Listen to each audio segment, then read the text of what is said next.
Друзья, привет! 12:55, 20, по-моему, 6 января. Стрим начался. Первый начинаем в YouTube.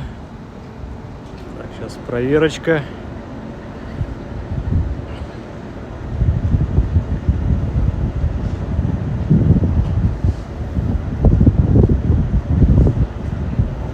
Пошел ли эфир? И кто у нас? 8 зрителей уже есть. Так, друзья, смотрите. Если видите, начинаем мы от станции метро отставить, с Финляндского вокзала, железнодорожный. Мы уже здесь на перронах. Мы уже на перроне. Ровно в час стартует электричка через станцию Удельную. Вот, у меня проблема была. Ну как у меня проблема? У нас проблема здесь в Петербурге. Метро Удельное закрыто, поэтому была дилемма, как туда попадать. Но вот я сейчас решил доехать на электричке до Удельной от Финляндского вокзала. Буквально, хотя я прямо сейчас зайду уже в вагон. В целом из вагона вам показываю. Вот. Или дети поменьше. В общем, здесь сяду. Окна не самые чистые. Окна не самые чистые. Так, да, добрый день. Метро Удельное еще год будет закрыто вроде. Ну, сколько бы ни было. Так, или все-таки пойду тот вагон чекну. Что здесь прям грязные окна. Отвратительно. Вот. Ехать буквально 11 минут. Ехать будет 11 минут. Я тут как-нибудь побегаю, показываю вам Александр, Мурманск. Привет. Трансляцию в 12 начнется и на в час начнется и на Рутюбе. Надеюсь, начнется. Не знаю, как там пойдет.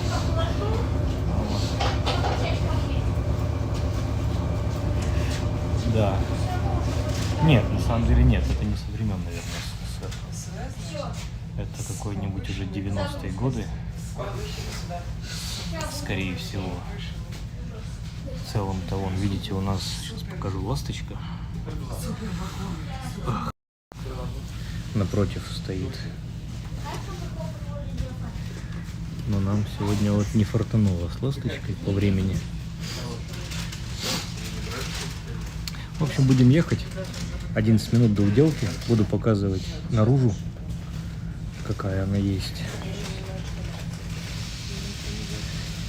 Ну а там уже приедем на Удельную. Сразу спойлер.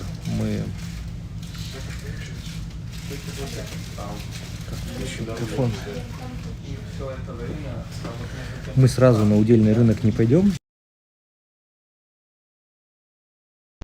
План сегодняшней прогулки, по большому счету, получается, это Удельная, Пионерская и Черная речка. Пройдем через место дуэли Пушкина с Дантесом. Это уже у Черной речки будет. Между Удельной и Пионерской у нас на пути будет, да, Игорь, добрый день. Интересно прокатиться будет. Игорь, мне интересно, чей стрим вы будете смотреть? Следующая остановка Ланская. Мой или не мой? Двери закрываются. Так, Володька, добрый времени суток, страна Ставрополь. Да, видите, начинаем сегодня опять. Звук тихий стал. Ну, потише. Ну, давайте, ладно, выключу. Пусть будет шумом.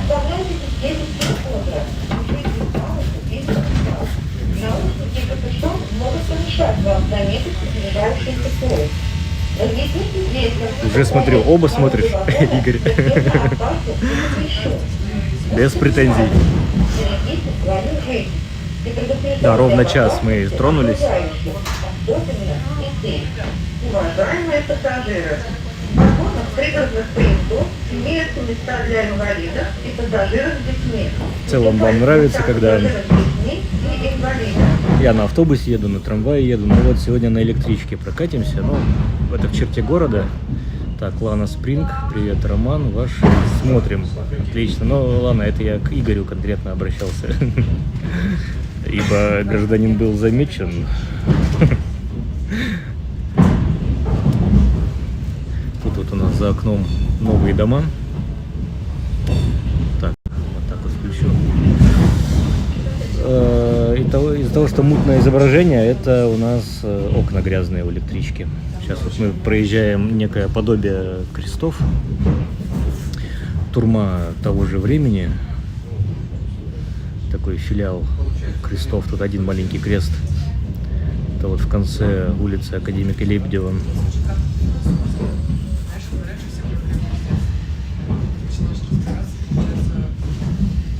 Ну, Алексей, отвечаю, он спрашивает, какие два стрима. Ну, просто в целом объясняю, что в Петербурге не я один гуляю со стримами по городу. Не я один показываю город в целом. Куда едете? Едем до Удельной, РР. Едем до Уделки. Потому что на станции метро Удельная достаточно у нас препятствий туда попасть, я имею в виду станция метро, не работает. Поэтому я решил вот от Финляндского вокзала доехать до Уделки.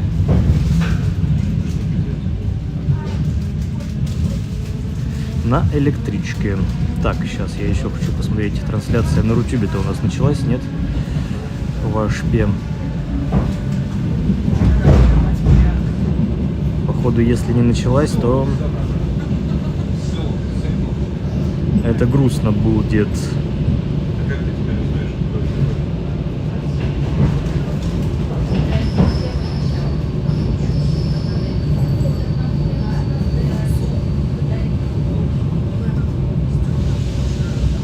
Так, а что, походу не началась, да? У кого есть возможность на Рутюбе проверить?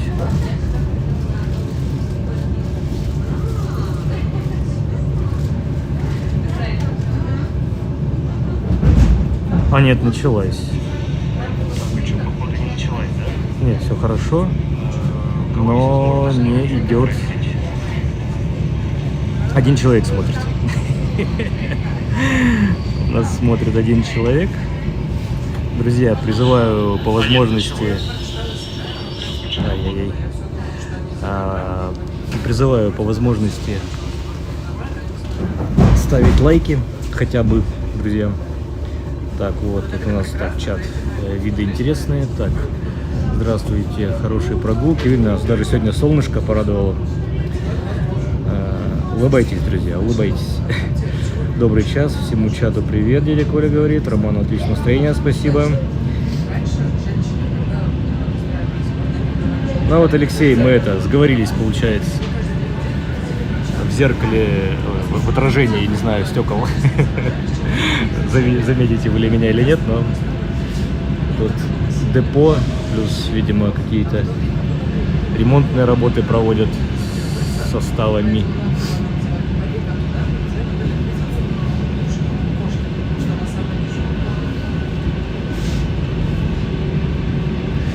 В целом, видов-то особых вдоль железки почему-то пока нет.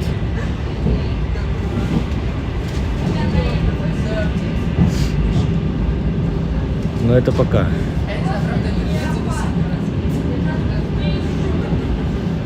Не знаю, онлайн придет. У каждого все-таки стримера, я думаю, свой зритель.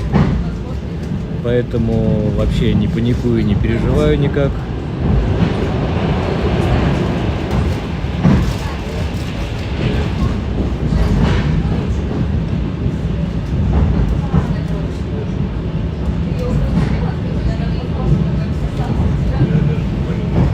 Мы едем пока что до станции метро Удельная.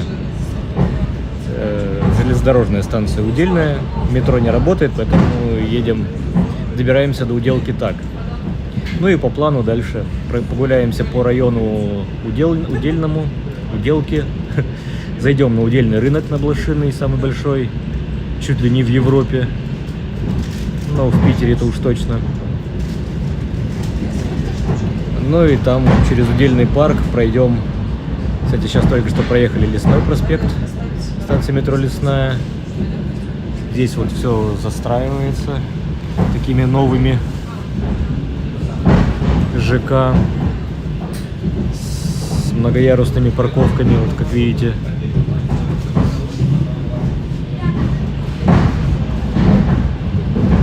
Тут такое сочетание и сталинского ампира, и советского времени, и уже современных домов.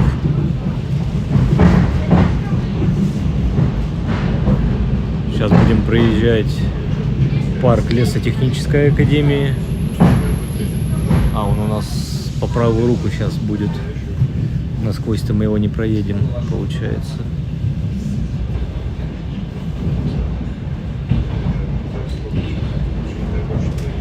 Александр М. Спасибо за донат. Думал, что не успел прочитать, но у меня есть волшебный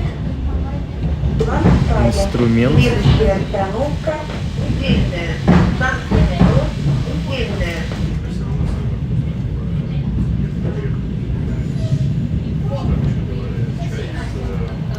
Так, думал, что после прошлой прогулки будет пауза на месяцок. Да, Александр, я сам так думал.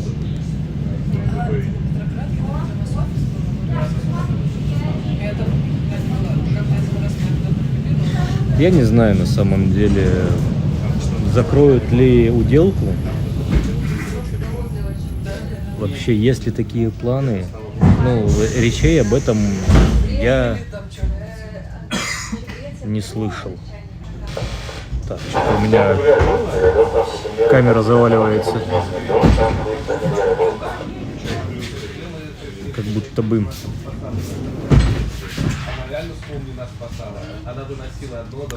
Вот у нас это первая остановка Ланская, и следующая уже Удельная. Следующая остановка Удельная. Станция метро Удельная. Осторожно, двери закрываются.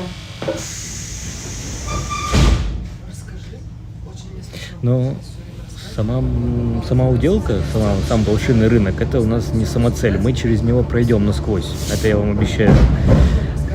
Задерживаться мы там не будем. Рассматривать, что кто что продает, не будем. Оставлю это на откуп специализированным блогерам. Знаю, сам посматриваю иногда блогера здесь в Питере. Он каждый день ходит на Уделку. Ну, буквально, вот как Уделка работает. Ну, она чаще-то по выходным. В будние дни там практически никого нет. А суббота, воскресенье там прям ажиотаж. Но вот мы сегодня успеем до того, как там весь народ убежит, потому что все-таки они торгуют с самого утра, вот с рассвета, и часа в 3 уже сворачиваются. Так, слева у нас Удельный рынок. Ой, какой прикольный тут домик был в деревьях.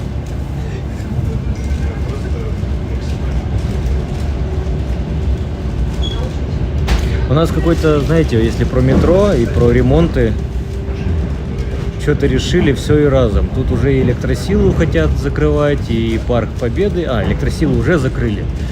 Парк Победы хотят тоже там закрывать, перестраивать вообще верхний вестибюль, делать двухэтажным, с каким-то торговым центром, что ли. Черт его знает. Вот мы проезжаем Удельный парк, мы через него сегодня прогуляемся. Придется через него пройти, потому что от Удельной до Пионерской у нас, в принципе, самая короткая дорога это через парк будет. Пройдемся.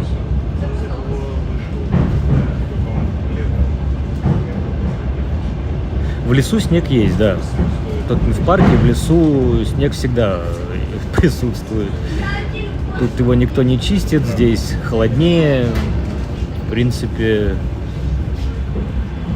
воздействия человека практически как будто бы и нет. Так, я перебегаю, наверное, тогда уже к выходу в целом.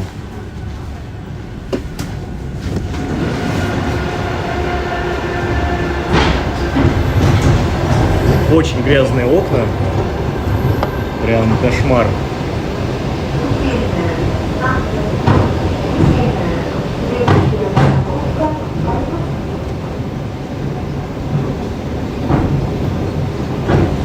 Вот там метро Удельное.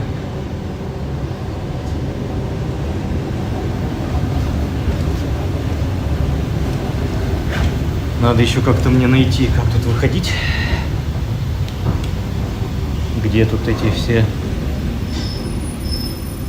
турникеты?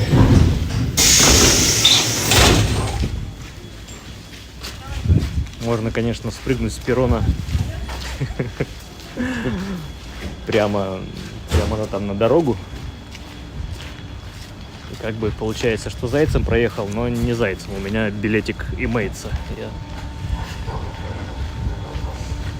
что-то давно уже зайцем не ездил.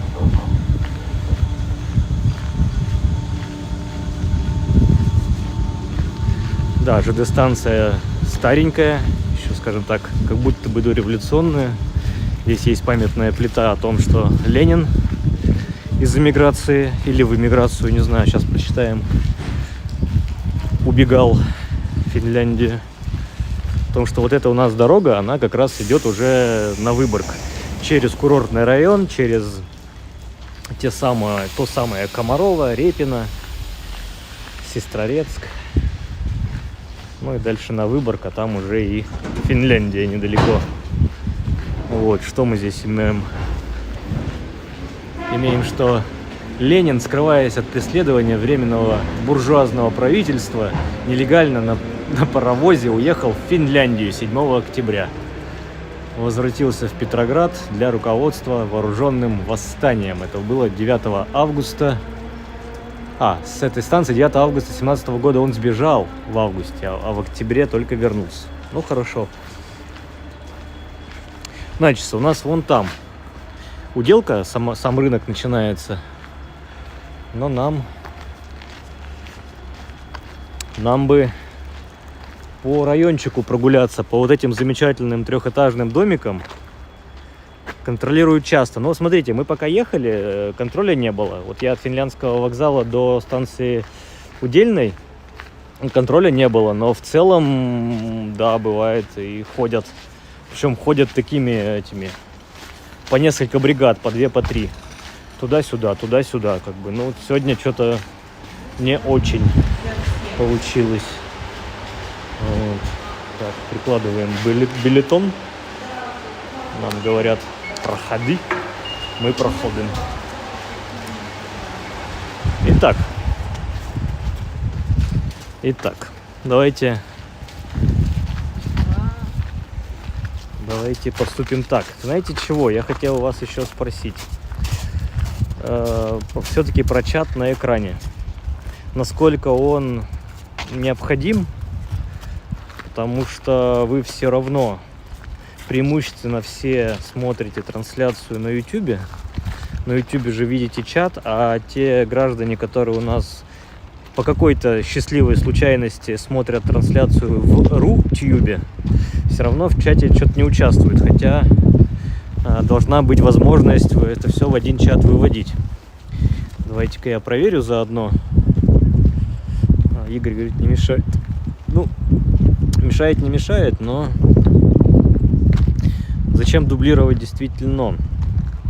Мне интересно все-таки Рутюб. Что у нас с Рутюбом? На Рутюбе есть ли люди? Один зритель. Да. Мне интересно. Один зритель. Ну, попытка не пытка. У меня, конечно, был сегодня выбор. Муки выбора. Кстати, друзья, кто любит винтажную акустику, вот здесь на Удельной, прямо сбоку от вокзала, есть Винтаж Тех магазин. Я сейчас заходить не буду, там господа такие старых взглядов, может быть, испугаются. Но винтажная аудиотехника, усилители, проигрыватели, вот этот весь павильон, это вот все винтажная аудиотехника. Колонки советские, японские, финляндские, там, не знаю, всякие имеются. Очень интересно там было когда-то мне походить. Ну, а мы прогуляемся по району Удельный, по этой стороне Железки, а Удельный, сам рынок у нас с другой стороны Железки. Я сейчас насквозь пройду через район, через район. Метро не показал, да, вот закупоренное, зашитое все. Ну ладно. Значит, у нас здесь преимущественно на районе, так как он послевоенной такой застройки, как будто бы довоенной, послевоенной, очень мне напоминает Нарскую, чем-то напоминает такие отдельные кусочки Московского проспекта, чем-то напоминает зеленую ветку проспекта Буховской обороны, район Ломоносовской и Елизаровской станции метро. Вот такие преимущественно сталинские дома конца 50-х годов. Неплохие пятиэтажки, кирпичные, с 3-метровыми потолками, с 9-метровыми кухнями. Комнаты, в принципе, неплохие, окна. Ну вот и вот такие особнячки замечательные. Или двухэтажные, 3-этажные. На Рутюбе Алена стартанула. Я с телефона проверяю, у меня показывает. У меня прямо, с отставанием в 1 минуту, но стрим идет. И такими замечательными улочками. Так, Александр, что в YouTube 2 раза можно смотреть чат. Другое дело, что можно ли сделать, чтобы левый по кнопке уходил. Нет, левый по кнопке не уходил. Так не сделать. Он прям выводится в трансляцию поверх. Только я могу его убирать или показывать. Это не механика YouTube. Это я уже сторонними программами накладываю чат сверху. Вот. Просто я вас из этого чата и читаю. Вот. И вам заодно показываю, но я могу чат оставить только для себя. Так, если мы сейчас прямо пойдем и выйдем на проспект Энгельса, не думаю, что нам это надо. Давайте прогуляемся вот этими особнячками. Чем-то похожи на те самые якобы немецкие домики на старой деревне. То есть между станцией Черная речка и Старая деревня. Там тоже есть такой район особняков. Но вот прикольно, что здесь сверху еще целая комната. Вот там у людей окнами пластиковыми сделано.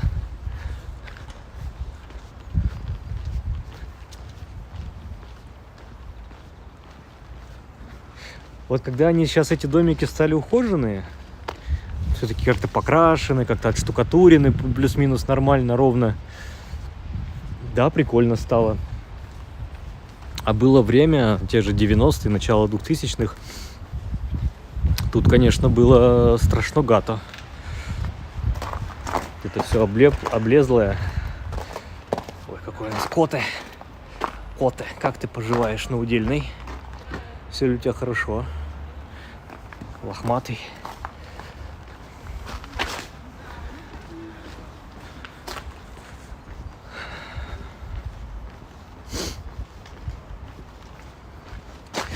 Я не думаю, что вам сильно будет многим интересен формат сегодняшней прогулки, потому что мы идем не по историческому центру, далеко не по историческому. Это все-таки уже районы советской эпохи, ранней, поздней. Конечно, чем ближе мы будем приближаться к центру, тем у нас старина будет увеличиваться, я так думаю. Так, здесь как-нибудь сейчас перебежим. Да, вот там впереди у нас уже проспект Энгельса. Налево, если по нему двигаться, там станция метро Озерки, станция метро проспект Просвещения, Парнас. Синяя ветка, короче. Но мы пойдем в обратную сторону. Мы пойдем к центру, тоже будем двигаться по синей ветке. Формат сегодняшний вот этой маршрут. Ой, я забыл включить часы. Ёлки-палки. Хорошо, что только сейчас, ну хотя бы сейчас вспомнил. Сейчас я включу часы. Точнее как, включу запись маршрута прогулочного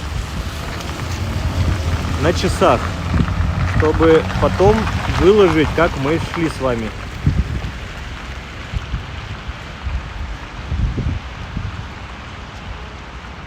Ходьба на улице. Сейчас, одну секунду, друзья. Ходьба на улице, да. Идем. Начать. Все, запустил. Хорошо. Не всем интересен, возможно, будет этот формат окружения. Поэтому я, конечно, не надеюсь множеству людей. Но, друзья, это все Петербург. Я вам показываю Питер таким, какой он есть.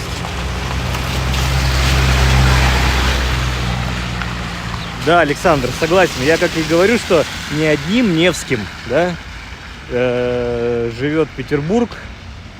Я вам покажу и показываю Петербург такой, какой он сейчас.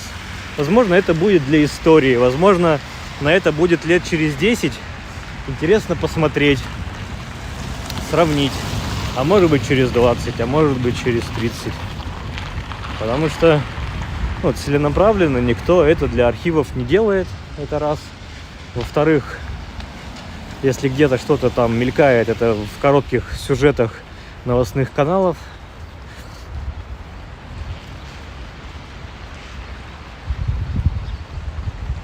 Так, уже была подобная прогулка. Игорь, что вы имеете в виду?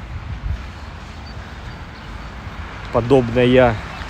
Была прогулка бум-бум-бум прямо у меня по рынку. А потом, куда я пошел, я не помню. Но точно не в сторону Черной речки. Это факт. И напомню, у нас сегодня 26 января, на улице +3, ощущается как -1. Так, здесь переходим, нас пропускают, спасибо всем, киваем. Там, видите, уже домина громадный с той стороны. Объясню, почему я решил сегодня здесь пройтись. Ой, интересные тоже вот сталинские дома уже облицованные.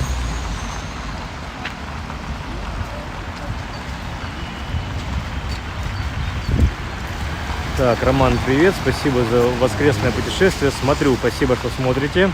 Нам с женой интересно, мы живем на 2 города, и у нас квартира на Черной речке. Вот, до Черной речки дойдем. Может быть, даже там где-нибудь ближе к ней сориентируйте, можем пройти мимо вашего дома, если там недалеко будем. Точно хочу пройти мимо места, где была дуэль Пушкина с Дантесом. Кинотеатр, ничего себе! Кинотеатр «Уран». И он действующий. Давайте афиши подойдем, глянем. Школа магических зверей. Я не знаю. Наверное, это не знаю, русская или не русская. Какой-то красный шелк с 20 февраля. Холоп показывают. Василий с Петровым. И волшебник изумрудного города. Ничего себе. Серьезно. Ну и вот завтра, ко дню снятия освобождения Ленинграда от фашистской блокады, будут какие-то еще фильмы показываться. Классно. Классно. Это вот кинотеатр-то, ну вот сами поймите, вот он всего лишь вот такой. Здесь всего один, наверное, зал. Не как вот мы все привыкли, там 5, 6, 10 залов таких-сяких, VIP, шмяйпи, пиццу вам принеси, попить вам унеси, вот это вот все. А тут такое прямо класс.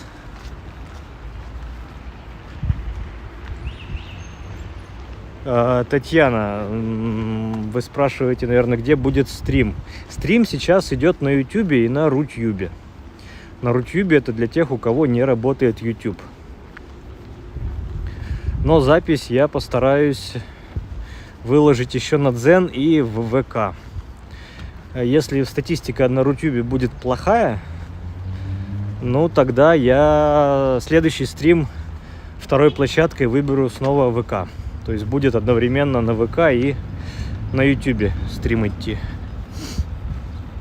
Так, если Роман решит выложить туда. Ну, не, я решу, не вопрос, друзья, это как бы... Во, это вы с Рутюбой написали, кстати. Отлично, спасибо за тест. У нас получается, что стрим... Со стрима в этом чате, который слева на экране, выводится с обеих площадок. Так, сейчас открою карту и гляну, где мы идем. И точнее, чтобы мне поудачнее-то пройти. Давайте я туда во дворы зайду, в эти замечательные сталинки. И я удивлен, смотрите, я удивлен. Это классическая пятиэтажка, обыкновенная, которых очень много в городе. Вот тех самых, я про эту говорю, конца 50-х годов, там вроде с 56-х, 57-х годов начали строить. Но здесь есть момент, что вот этот дом, скорее всего, 59-го, 60-го года, у него над окном бетонная перемычка. До 59-го года, или там 58-го, перемычки были кирпичные, в замок складывались. Но еще самое прикольное, что здесь установили лифты в этом доме. Я такого никогда не видел. Ничего себе.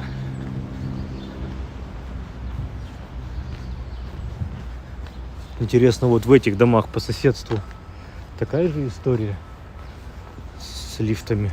Сейчас мы выйдем со стороны подъездов. Точнее, стоять. Смотрите. Это не парадная и не подъезд. Это, на секундочку, лестница. Лестница номер 1 и лестница номер 2. Вот так вот.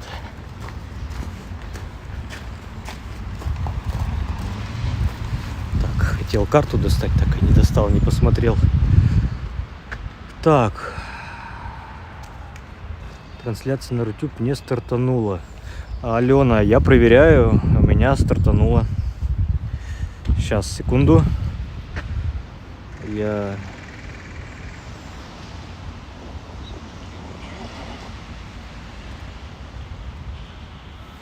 Вот у меня Рутюб. Трансляция на Рутюб есть.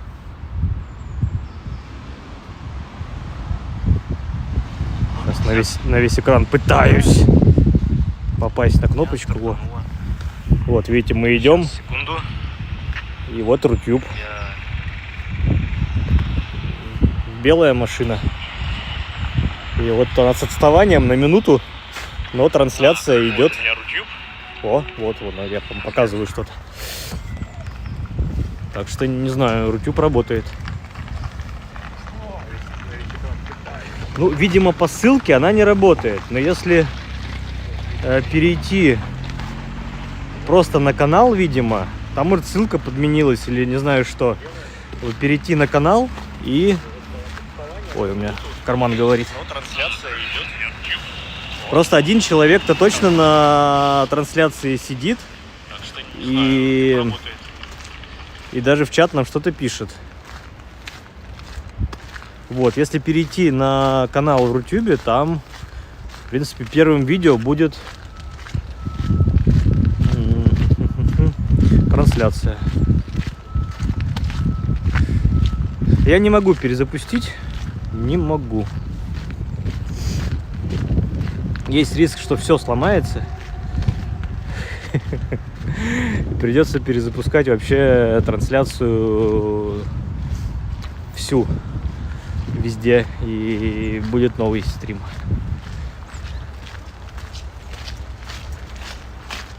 Задержка 1 минута на Рутюбе. Это всегда так. Не знаю, не могу ничего сказать. Возможно, я, можно сказать, что только тестировал на Рутюбе.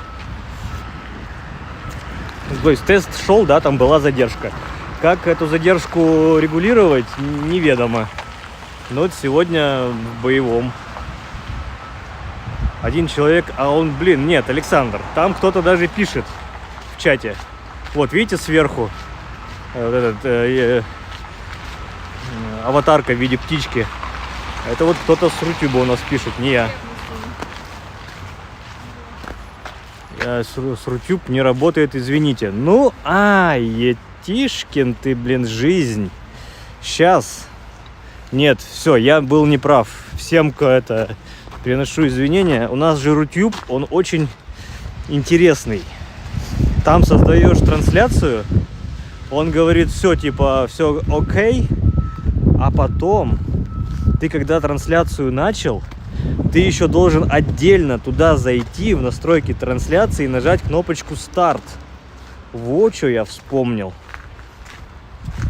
Только где это вот сейчас мне, как туда попасть? Вот это, конечно, засада.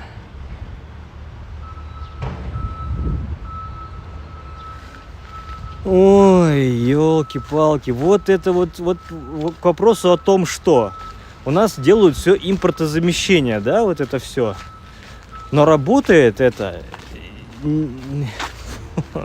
никак. Никак это не работает. Приложение для этого Рутюба. Я в нем ничего сделать не могу. Никакие настройки трансляции поменять не могу. Что-то пошло не так. Вот, вы пишете. Я чат-то, и самый-то прикол, я вижу его, но что-то сделать я не могу. Как так? Самый-то прикол, я вижу. Это вот для кого все сделали? Для людей?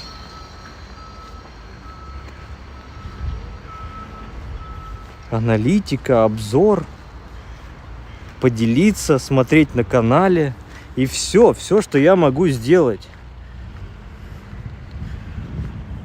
Ну ладно, давайте, пока мы идем удельным рынком, нам надо сейчас дойти до конца этой дороги, там мы повернем налево через железные пути, перейдем на противоположную сторону и окажемся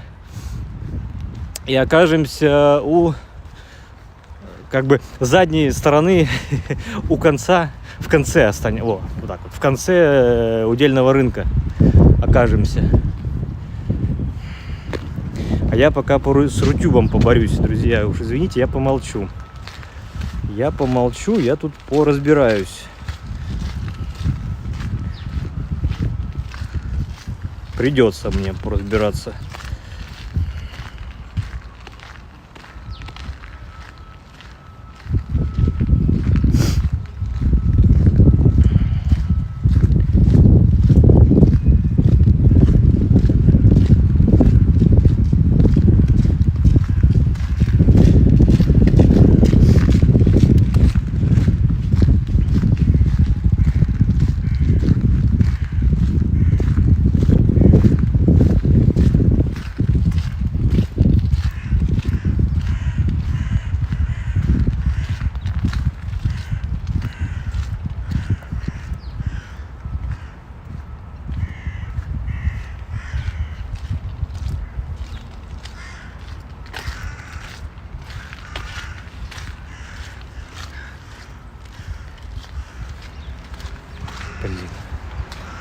Отправлен код в СМС. Зашибись. А у меня трансляция с этого телефона. Куда там, какой СМС? Как я посмотрю?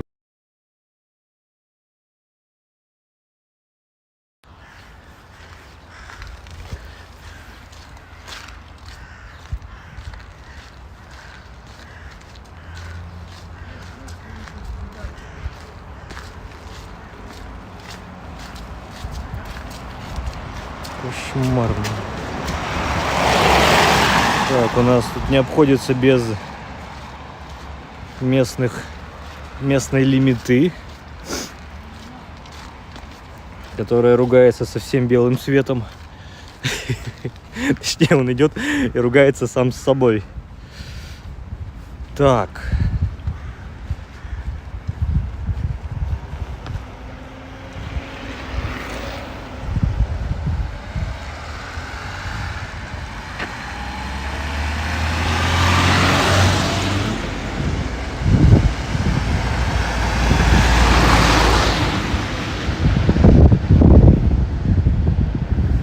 Так, трепещите, рутюберы. У вас должна трансляция начаться.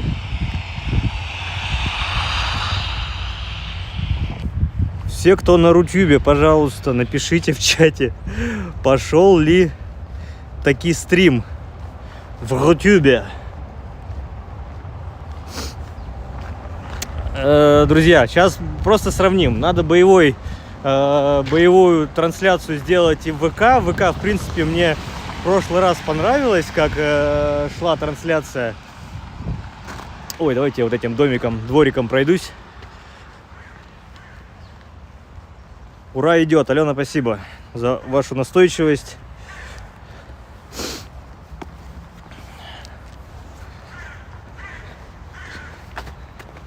Вот, так, Роман, лучше скажите, по какой улице мы идем?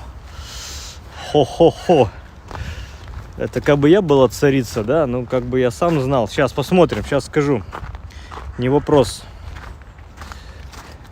В принципе, наверное, достаточно знать, что мы у станции метро Удельная. Идем по Костромскому проспекту. Да, Костромской проспект. Прошли Аланецкую улицу, дальше у нас Мышкинская, дальше какой-то переулок. И вот нам надо до Сергея Марго дойти. Там мы на Поклонской улице перейдем через железнодорожные пути и окажемся на задворках Удельного рынка и пройдем через Уделку. Солнышко у нас куда-то пропало, кстати, стало пасмурно. И из электрички выходили, было веселей. Так, ну слушайте, все равно 100 человек в ютубе на трансляции интересуются, как живут петербуржцы не в историческом центре и не в новых новостройках. Напомню, мы около станции метро, в районе станции метро Удельная. Пока что идем. Райончик напоминает, ну да, дядь Коля, а как по-другому? А что было по-другому? Вот я по большому счету всегда говорю, что все спальные районы, в каком бы мы ни взяли городе, ну опять же, чтобы плюс-минус одного года застройки, а это, я повторюсь, скорее всего, вот эти дома уже 60-е годы, скорее всего. Здесь видно путь упрощения. То есть, если те еще конец 50-х были сталинки, они были и повыше, окна побольше, то здесь уже идет на такое упрощение, на экономию. Это уже, скорее всего, 60-е годы. Но это еще не те самые хрущевские панельки. Это еще все-таки кирпич. Там висит трансляция. Не, на Рутюбе пошла трансляция, да, спасибо. Ну, висеть не может, не знаю, там уж как. Блин, 45 минут потребовалось, чтобы я допенькал. И вы до меня донесли, что я не прав, да. Там уже за деревьями громадная современная Но чем вот привлекают меня такие районы, да, конечно же, во всех локациях, во всех районах есть свои плюсы, свои минусы, тут бесспорно. Но чем привлекают вот плюсы, это все-таки не густонаселенные. Здесь даже сосны есть, господи, сосны, не тополя, лиственница, сосна, березы, а не вот эти тополя, которыми в советское время все засаживали. Там, не знаю, какие в 70-е годы. Прямо их затыкивали все этими тополями.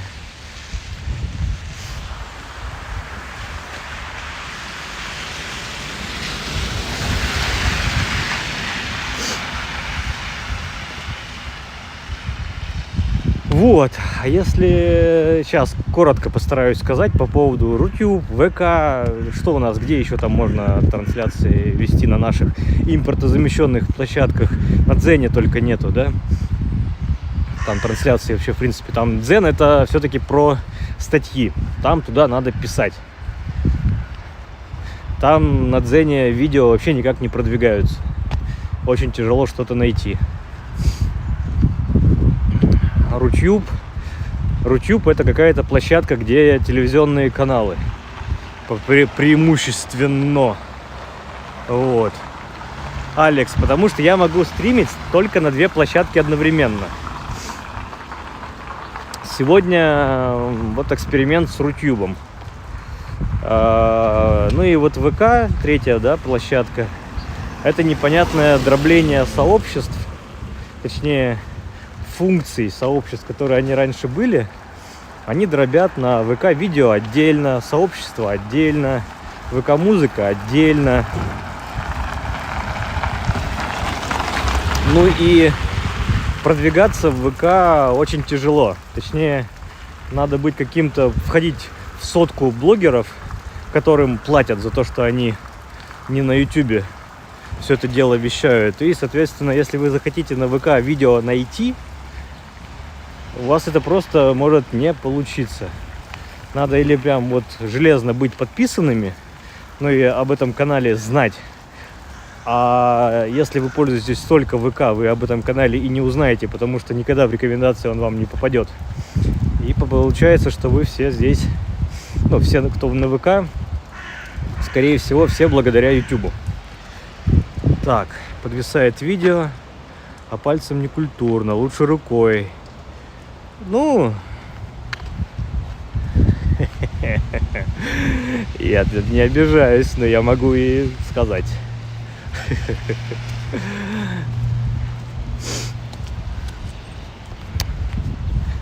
Да, вот нам надо вот под здесь. Я могу еще указку, какую-нибудь вицу оторвать и вицы показывать вам.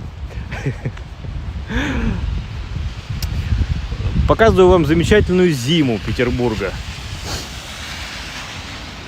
Вот под этим виадуком мы сейчас преодолеем железную дорогу. Благо здесь все организовано. Здесь все дорожки. И вот что мне нравится, это я не только в Петербурге вижу, во многих других городах, локации под мостами, под виадуками используют как площадку для, для взрослых детей, для подростков, для тинейджеров. Все-таки какие-то здесь баскетбольные площадки, здесь на всех этих скейтах, на всех этих самокатах можно кататься. И что самое главное, вы защищены от непогоды, в лице дождя хотя бы и снега. Плюс здесь искусственное освещение имеется. Только здесь вот как ходить? У вас вариант или только по... Я не могу так рукой показывать, буду пальцем тычкать.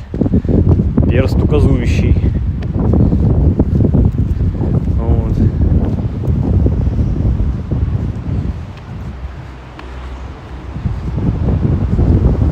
Просто я что-то не вижу, чтобы здесь какая-то дорожка была асфальтированная, как будто просто земля.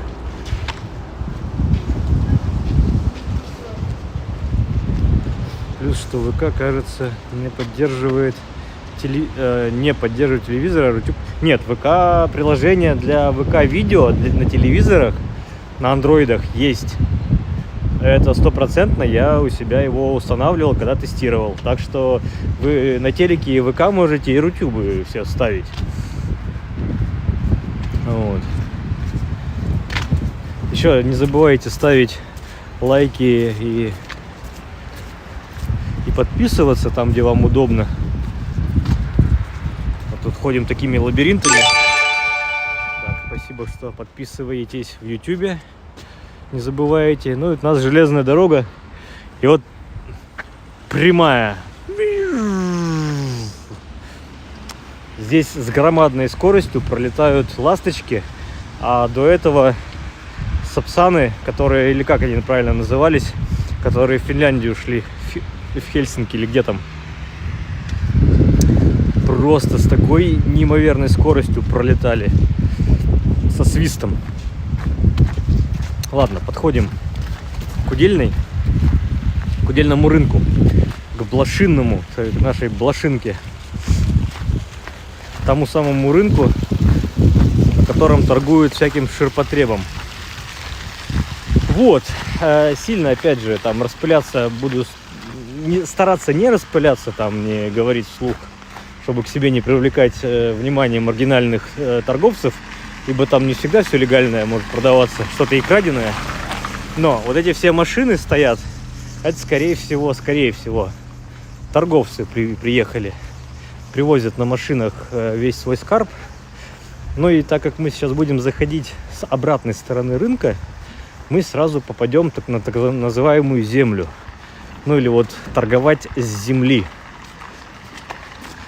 Возможно, уже вечереет, уже после обеда время.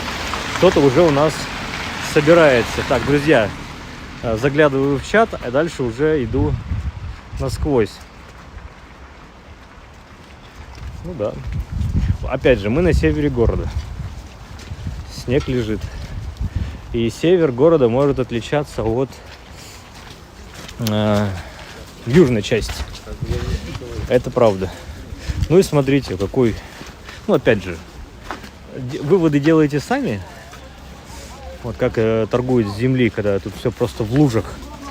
И ходишь, выбираешь, и я буду больше, знаете, снимать все-таки товар, а не лица людей.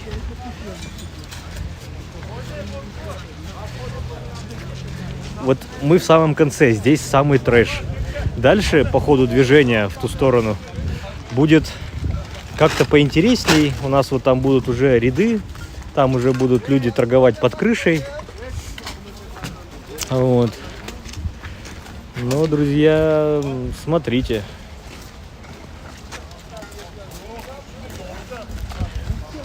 Популярностью пользуются, да, нет, на самом деле по людям действительно очень много. А была бы еще погода, ну это вот если лето, да, возьмем, то здесь прям не протолкнуться было бы. Ты ходишь бочком. Это реально. Вот. Ну и здесь очень много, знаете... Что?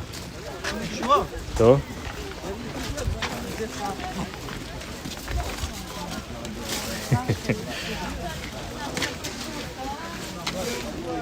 Ну и вот ходят, перебирают все, перекладывают, торгуются. В последнее время очень, ну, раньше было только наликом платить можно, но сейчас уже вроде люди согласны и переводы по номеру телефона принимать. В целом, прям развалы развалистые. Срочно нужны насосы. Дойдем. В принципе, плюс-минус представляю, где есть какие-нибудь электрооборудования. Есть мужички, которые целенаправленно торгуют таким.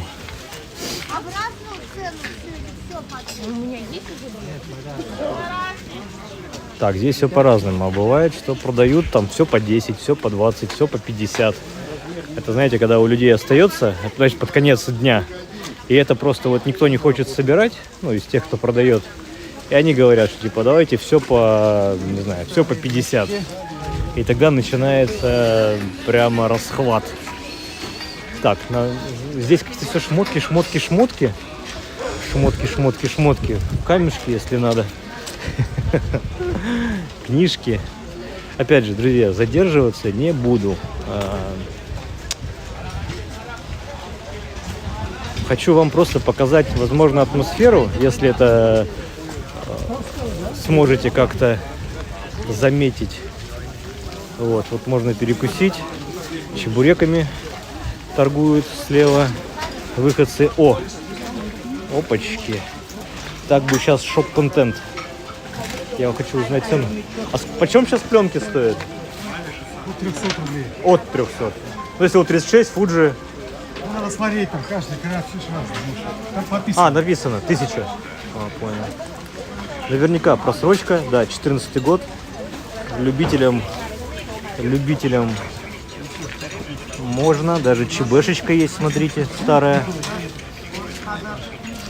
ЧБшечка. Какой еще год у нас получается? 35 копеек. ГОСТ 85 год. Проявить до сентября 85-го. Интересно, возможно, что-то получится, возможно, и нет. Но, понимаете, да? Вот кто раньше в 90-е снимал на пленку, сколько пленка стоила и сколько пленка стоит сейчас? 1000 за Fuji. Кодек. Да, тоже 236. Тоже просрок у нас уже 2003 год. 800 рублей.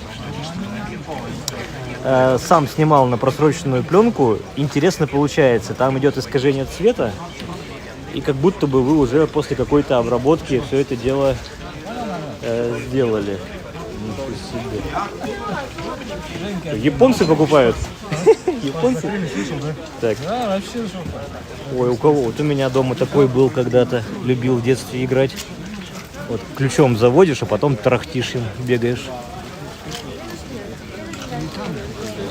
Вот, казалось бы, да, когда это было не так давно, а уже это какой-то чуть ли не винтаж. Даже если кто хочет лома может себе прикупить. Вот, друзья, полароиды остались.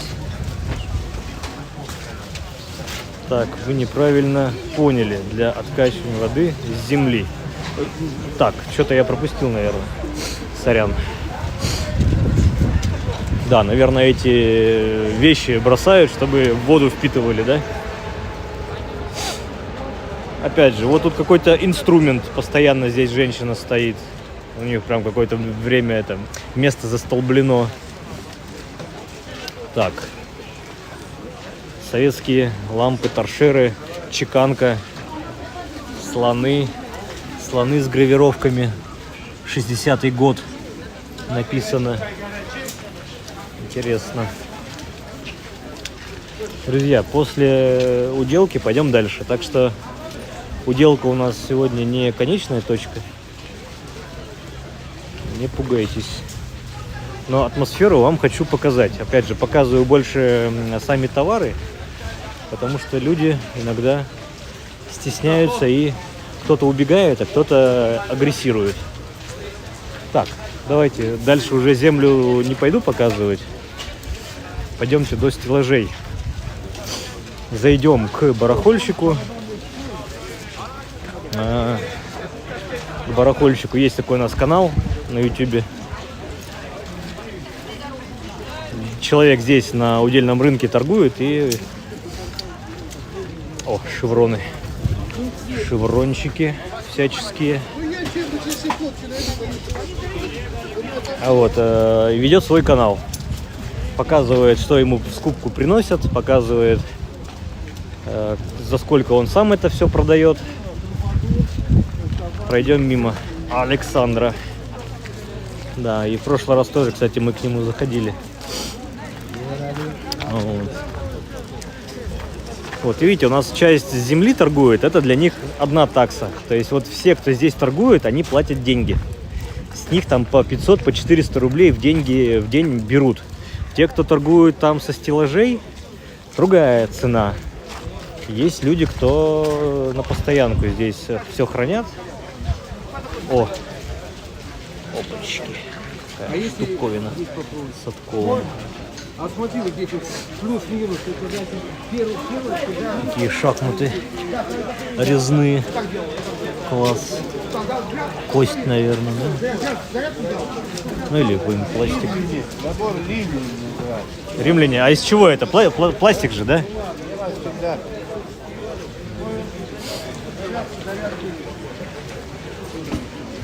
Всякие значки, часы, прям как лом. Если кто-то хочет сделать себе какой-нибудь... О, Клоп Валера, привет. Если кто-то хочет сделать себе эпоксидный столик, вот покупаете сразу лоток, выкладываете или что-нибудь из монеток. Тут очень много и советов, и пуговиц, и...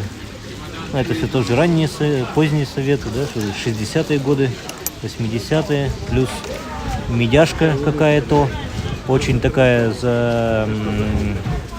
затертая, непонятно, нечитаемая уже практически. Вот.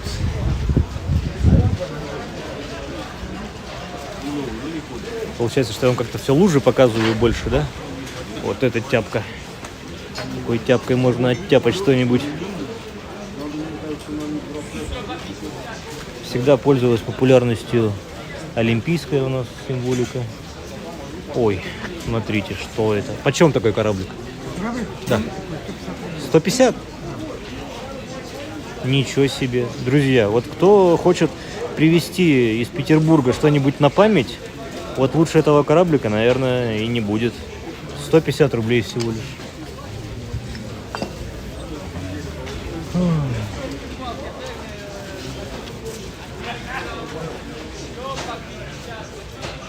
Машинки, у кого детки или там кто коллекционирует.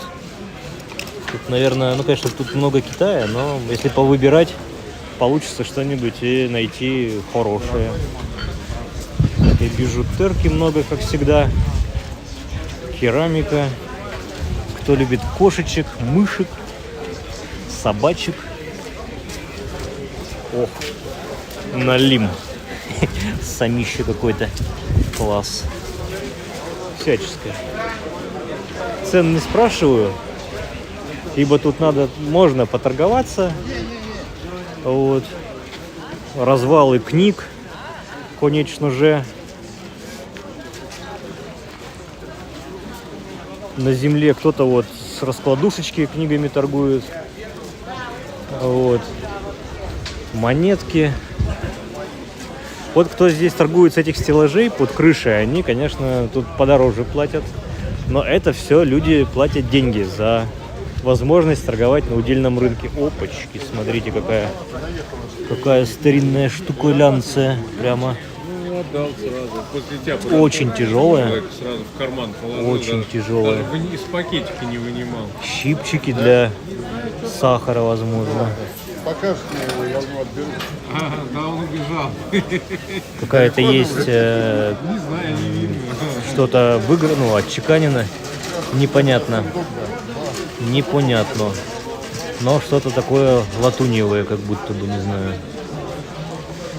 Там, наверное, чернильницы. Классно.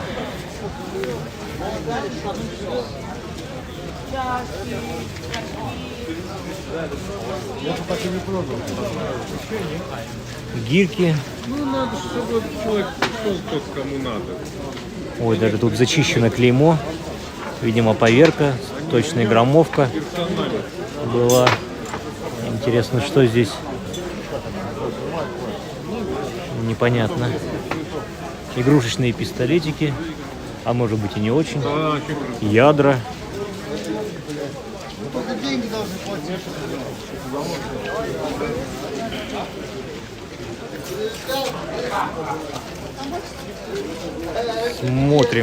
Смотрим, хорошо. Это здесь посылка, да?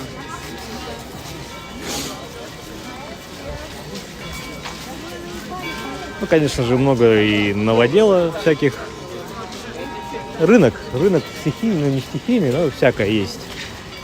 бижутерию подходить не буду современную. Тут, конечно, есть и серебро, есть и, возможно, что-то с позолотой. Подстаканники. О, кто интересуется подстаканниками. Конечно, и советы. И вот. Ну, так своеобразно, понимаешь, есть вот такие вещи. Я уже забыл, как называется это. Здесь очень много ходит. Скань, да. Ну, в Новгороде Нижнем. Как-то много из нее делали. Украшений, да? Нет, Вера. А почем такие? Я объясню. Если не секрет. По 1000 рублей. По 1000. Все по 1000.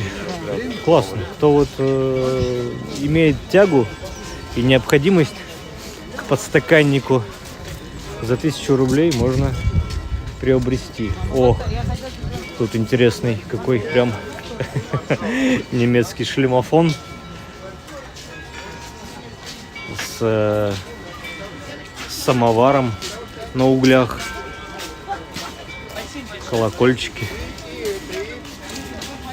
Даже эти задвижки от самоваров, от носика.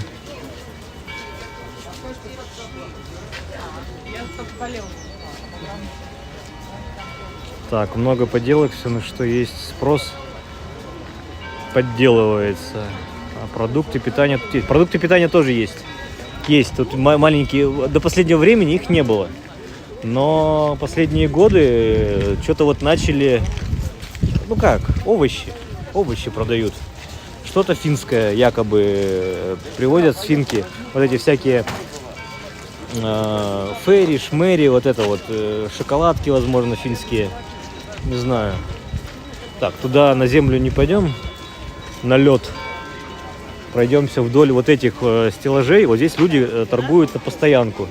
То есть они все заносят в конце дня и закрывают, как в гараже. Не знаю, будем называть это гаражами. Классная шапка. Вот. Много пластинок продают классных. Ну как классных, надо все выбирать, конечно, ходить.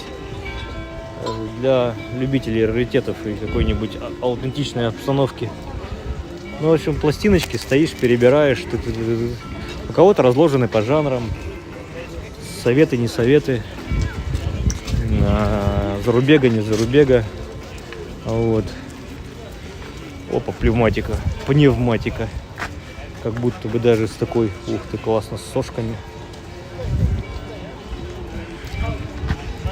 Вот, по дешевке можно каких-нибудь дисков прикупить. Все, здесь торгуют всем, знаете. И краденым, и не краденым. И подделанным, и не подделанным. Какие прикольные турочки. Поэтому его Чайнички. полировать. Сейчас химия это бытовая. Конечно, от воровства вот кто-то такие стеклянные. О, ложка. Вот здесь, Таким. видите, здесь остатки серебра. А здесь латунь. И ничего. Даже вот Она будет только приобретена. какие-то таблички. Ходите, замдиректора, такую табличку, пожалуйста. Главбух, пожалуйста. Очень аутентично. Советские игрушки деревянные. Ну, по крайней мере, машинка деревянная.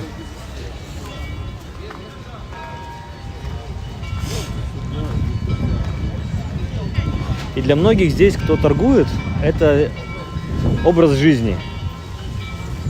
Они по-другому и не будут, и не представляют себе. О, даже почищенные ручки с какого-нибудь дворца снятые. Ничего себе.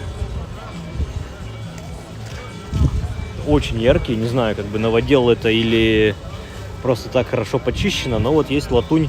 Пожалуйста, набираете, переплавляете и делаете такие ручки себе. А первый iPhone есть как раритет.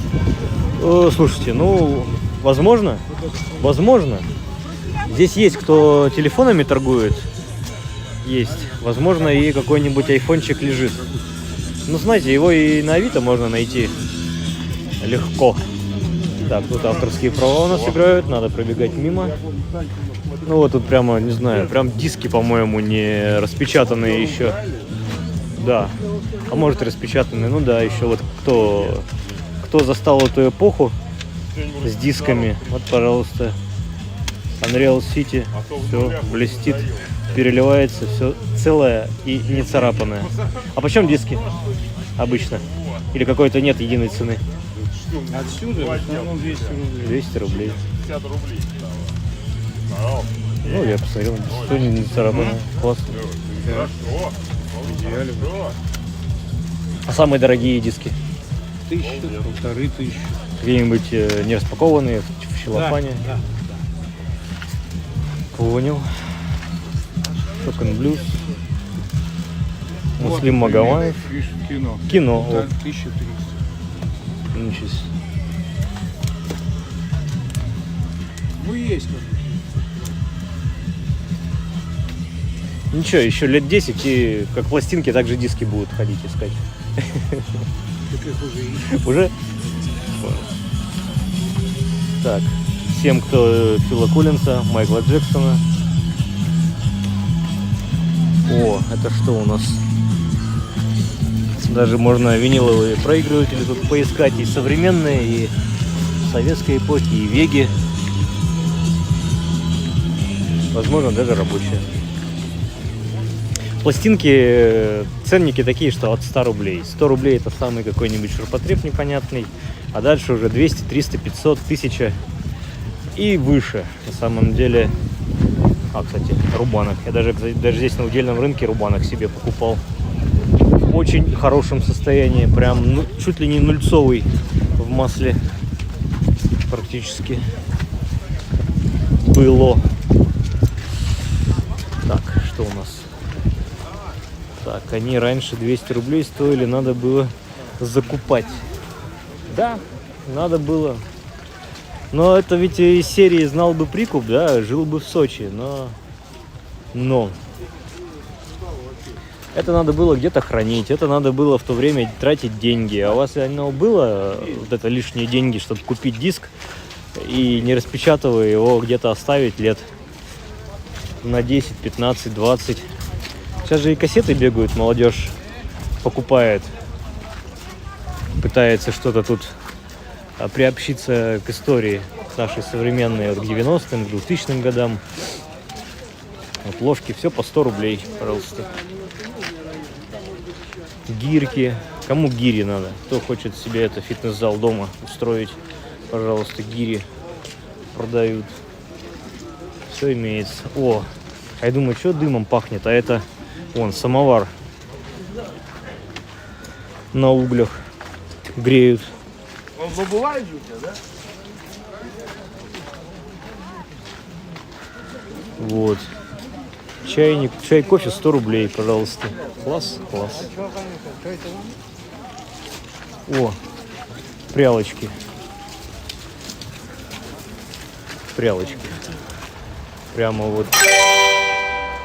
Я тут первый аноним. Спасибо, Валентина из Екатеринбурга. Отлично. Что-то крутится, что-то вертится, но не все такое целое. Ну, не знаю.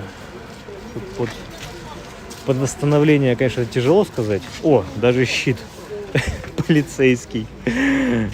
Кто вот хочет на абордаж, пожалуйста. Ну, а мы подходим к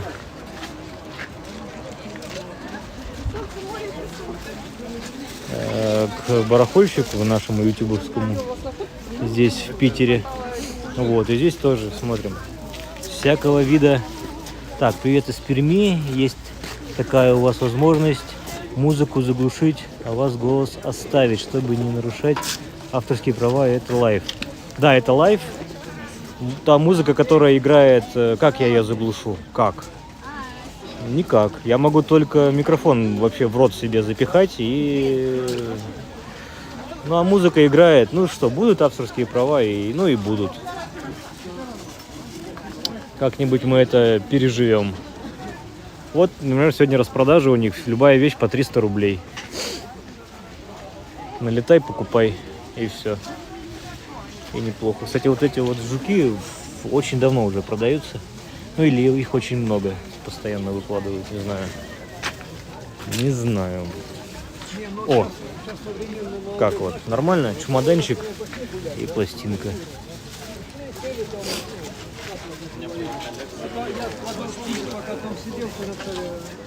Не знаю, вот относится ли это к любая вещь по 300 рублей. Юра, куда ты еще? Но скорее всего, да. Чай, кофе очень демократичная цена. Ну а что, конечно. Здесь же по большому счету это даже для своих. Потому что вот если вы будете ходить, наверняка вы здесь вряд ли захотите кофеек испить. А те, кто здесь работает, ну, для них же, это, говорю, это уделка, это какая-то своя жизнь. Жизнь. Свое сообщество. Они тут все друг друга давным-давно знают. И поэтому... Так, внутрь самой заходить не буду. Тут у нас стрим отпадет, потому что я уже так один раз заходил. Банки, склянки, тут и дореволюционные, аптечные, всякие. Мытые, немытые, какая-то хим. Вон даже порошки какие-то из химлаборатории, как будто бы. Здесь любая вещь по 100 рублей. Вот, пожалуйста, пластинки по 100 рублей.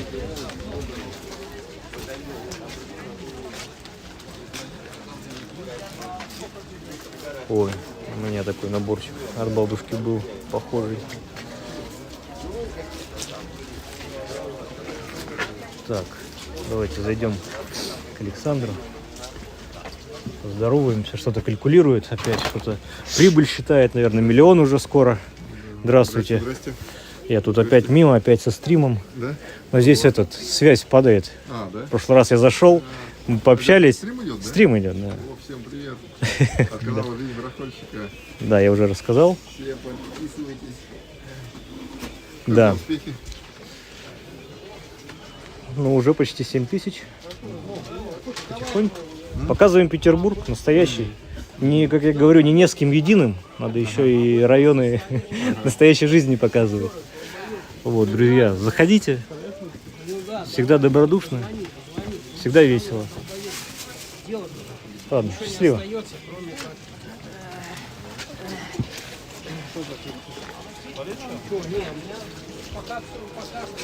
Да, канал «Жизнь барахольщика» называется. Шубы, шмубы.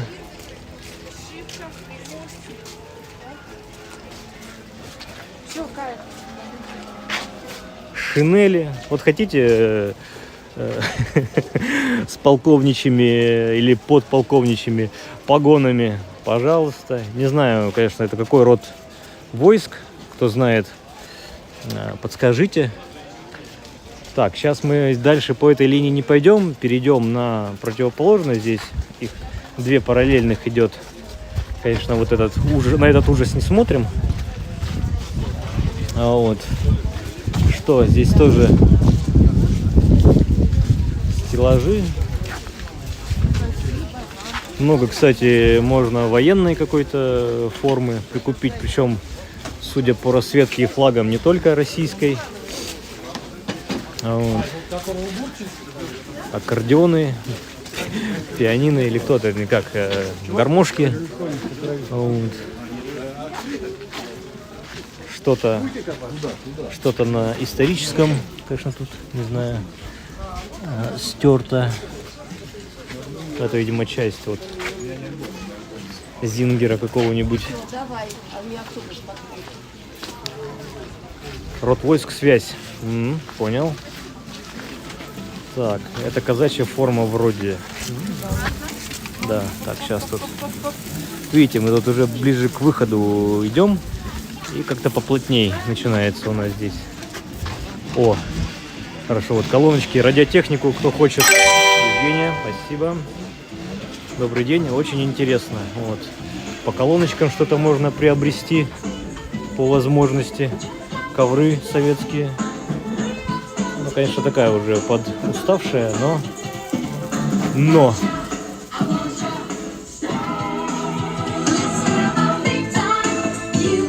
Очень-очень много всего. Прям, ну, в разнобой. Все подряд. Все подряд. Хошь, не хошь, но надо ходить, смотреть, выбирать, щупать, трогать. Даже чьи-то альбомы. Личный альбом. А, личный? Всегда с собой ношу. Да, вот он у меня всегда здесь. Понял. Заходил вспомнить. О, какие портсигары. Ну, конечно, новодел, но прям кто-то так любит делать. А, тут вообще пластинки по 50. А, Высоцкий 250. У нас же еще 25-е вчера был день рождения Высоцкому. Кто любитель все это дело отмечает. Всегда вот здесь стеллажи эти, этажерки какие-то, комоды.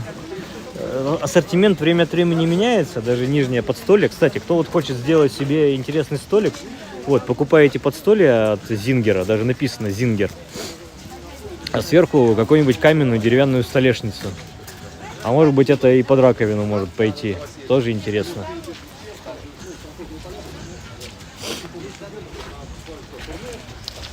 Столики маникюрно-педикюрные. Они даже, кстати, раскладываются, расширяются. Железные колеса. От телег, наверное, или от чего-то. Зеркала. Зеркала интересные. Всем привет. Резные. Так, дальше что у нас? Тут начинается, кстати, электроинструмент. Какие-то велосипеды, санки. По электроинструменту тоже много всякого. И дрели, и перфораторы, и всего-всего-всего. Вот. Тут уже какие-то шмотки начинаются. Опять же, шмотки такой секонд-хенд. Начинается дикий-дикий секонд-хенд. Есть секонд-хенд прямо кошмар-кошмар, а есть и неплохой. Есть и неплохой. Так, здесь. Там вот, кстати, за тем забором получается у нас продолжение торговли с земли. Народ с земли торгует аноним. Спасибо. Без сообщения. Но все равно спасибо. Мясорубки, крышки, тазики эмалированные, кастрюли. Так, телефоны. Вот, смотрим. Айфона первого не вижу. Ну, тот, который 2G назывался. Металлический, с алюминиевым задником. Да, так, ладно, не будем здесь ходить, пойдемте дальше. Пойдемте дальше. Там я видел какой-то очень интересный стол со всякой латуниевой продукцией. Вот, как раз вот здесь вот подсвечники и всякая всячная дичь. Вот. Очень, вот не знаю, насколько это все может быть там новодел, но здесь-то это точно, это был подсвечник, свечи, которые горели, и потом вот их так делают, электрифицируют. У меня такая люстра была. Мне люстра досталась с квартиры на Петроградке. Она в 60-е годы была переведена на электричество, а до этого была на свечах. Нет, ну ладно, одна выпустил, тут просили, открыла ее постарались. Куда вдвоем мы ходили, не пойму. Опять же, вот если интересуетесь значками, ну тут надо все это дело выбирать. Прям высматривать, выглядывать. Ну и вот уже, хоп, что у нас, резкий переход. И начинается навье. Навье. Да, здесь уже вот все ряд будет навья шмоток, а по этому краю будет еще продолжаться у нас барахольная история, но и с новоделом пересекаться. Конечно, старые какие-то инструменты, точильные круги. Ох, какой классный домкрат. Вот. Ну и опять же, латуньки, всякие накладки. Вот. Всякие ручки, заготовочки, возможно. Не знаю, что это было. Да. О, кожаные истории под ножи, под топоры, чехлы, ремни кожаные, шапки меховые, кто вот интересуется. Молодой Элтон Джон можно послушать. взять.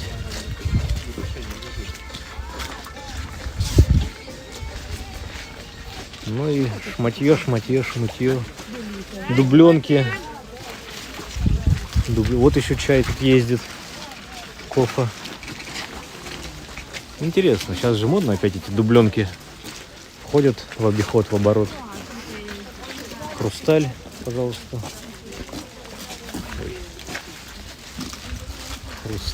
Хруста ради.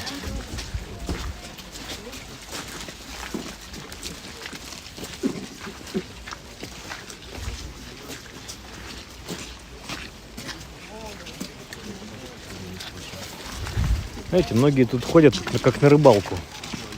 Просто походить, порассматривать, потрогать, повертеть. Аноним еще раз. Спасибо, без сообщения, жаль. Жаль, без сообщения. Вот. Можно сказать, уже винтаж у нас висит. Тут дубленочки. Всякие. Даже обувь старая. Знаете, такой запах, как это.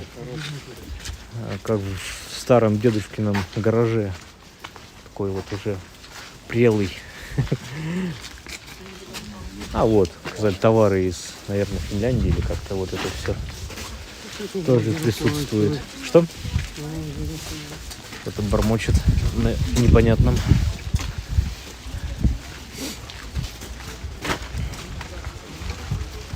Да, ну и вот уже прям все, second hand, здравствуйте. И тут береза есть, и у березы женщина торгует, как она мне летом рассказала, чуть ли не сама шьет.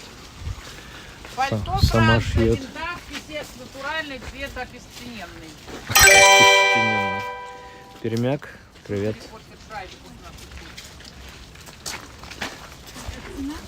Цена опестененной.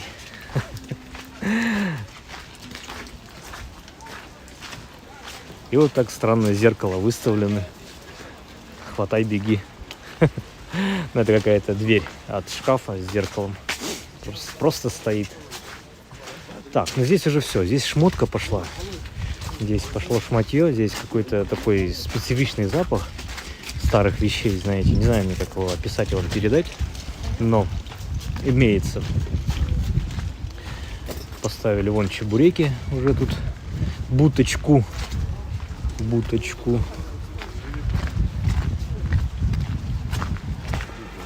И вот в этой части, вот только здесь, как раз торгуют овощами. Вот сейчас вижу, хурмы много навалено. Хурма, капуста, помидоры, бананы. Ну, в общем, ананасы. Такое. Сейчас, по-моему, ананасы стоят дешевле, чем помидоры. Ну и уже начинаются у нас ряды. Это прям шматье, все новое. По тому ряду у нас также и продолжаются секонд-хенды, а здесь уже все новье. И, как я вижу, половина почему-то закрыта. Вот добрая половина закрыта. Здесь и телефоны, здесь и всякие зарядки, все торгуют. Давайте я там по секонду пройду. По новью-то чего, какая разница. Есть план, кстати, с информационным стендом. И у нас вот весь рынок удельный, он вытянут вдоль железной дороги. Вот. От железнодорожного переезда от станции Удельная, и вот вдоль. И вот мы с вами, получается, уже прошли от конца, идем в начало, и мы здесь. Получается. Прелость значит натуральная. Кожа, синтетика и пластик прелостью не пахнут. Благодаря вам я вспоминал 90-е годы. Извините, если это заставил вас пострадать. Ананасы даже дешевле яблок и дорогой картошки стали. Ну вот сезонность, конечно, получается. Так, распродажа. 20, все по 25, наверное, не знаю. Друзья, не знаю, я же вещи не буду показывать. Но тут надо ходить, еще раз говорю, трогать, мерить, прикладывать. Вот что-то по 250, что-то по 350. Польта по 1000. Да, тут вот распродажа все по 500. Там распродажа все по 100. А так как это все преимущественно просто навалено, поэтому и надо ходить тут все перебирать. Вот все эти раскривушки. Джинсы новые. Тут пиджаки клетчатые с налокотниками этими вот. Кто любит такое. Да, запах, вот он, блин, он есть.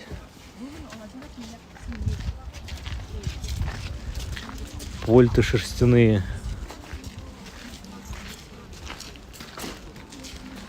Я даже цен спрашивать не буду, потому что не вижу смысла как бы закусываться с ними, разговор с каждым заводить.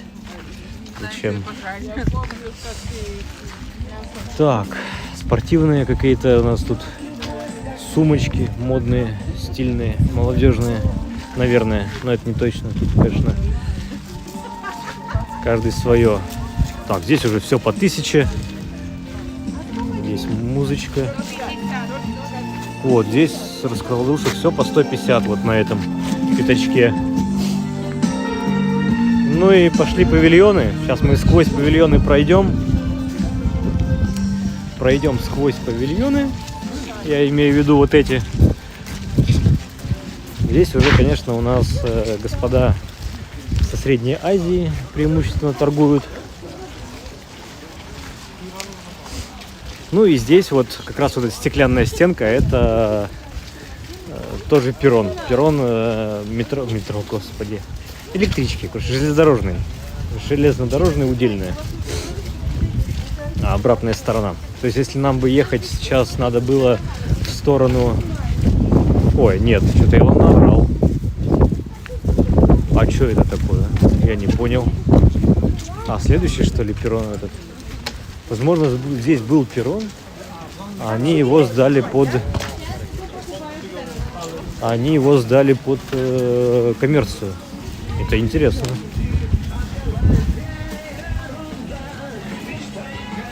Смотрится на одном дыхании просто такое, Алексей. Ну, слушайте, рад, что вам такое нравится, но я как-то так, с сомнением все это действо начинал.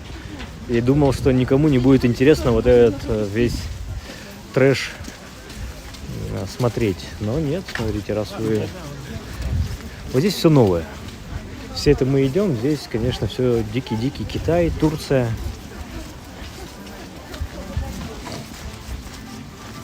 Не такой рынок, просто рынок. Слава богу, что крытый, павильоны, вы там не замерзнете. Но вот эта вся история померить джинсы на картонке, она присутствует. В такие отделы заходите и на картонке меряете все свои покупки, все свои кроссовки, все свои ботинки. Вот здесь вот удельная уже. Так, читаю, что вы пишете. С удельной Ленин ехал на поезде 71. Ярик, да, мы эту памятную плиту сегодня прочитали, что в августе Ленин убежал, а в октябре вернулся. Вспомним молодость, если можно, не польта, пожалуйста. Да я Ксюша, я специально, я ударения специально путаю. Мне так кажется, что весело, задорно, плюс вас цепляет, и вы чат как-то оживляете. Спасибо вам за сообщение. Вот. Там скульптура была рядом. И выход на перрон. Вот скульптура как раз, вот она. Как будто бы товарищ, как он называется-то, господи. На удачу. Я забыл. Шарманщик, вот, господи, шарманщик. На шарманке играет. Вот, мы выходим. Слава богу, все, закончилось. Долго тут ходили. Да. Вот этот выход на перрон, это уже современный, чисто на электричку, чтобы поехать в сторону Финляндского вокзала. Вот, а мы приехали с той стороны. И получается, мы выходили на противоположную сторону от нас теперешних. Господи, я не знаю, как это сформулировать. И мы уже туда не пойдем. Мы сейчас с вами... здесь граница двух районов. У нас вот железная дорога, вот шлагбаумы, да? Там у нас Выборгский район. А с этой стороны у нас начинается Приморский. О чем нам говорят вот эти зеленые буквы. Вот. И я здесь немножко себе позволю нарушить. Да-да-да. Раньше, кстати, года 2 назад или 3 уделка продолжалась с этой стороны.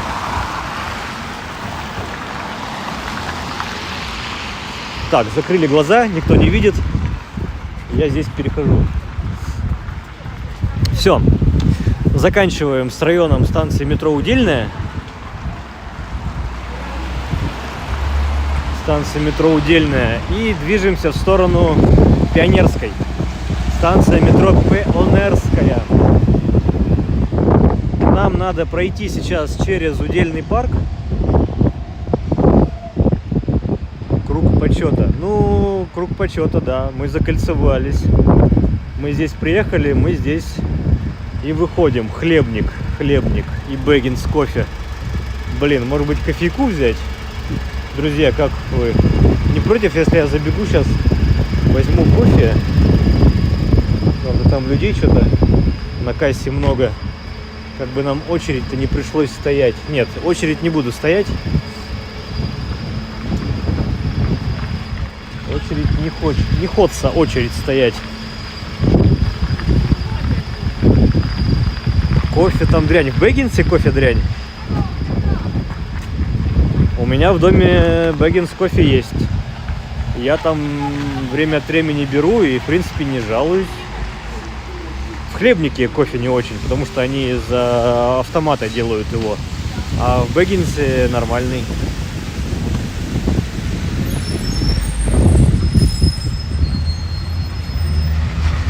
Русский, да. Метро Удельная закрыто на ремонт. Да, метро Удельная закрыто на ремонт. Поэтому мы на Удельную добирались на электричке от Финляндского вокзала. Это все в начале. Я там на электричке еду. Это вот я на Уделку добираюсь.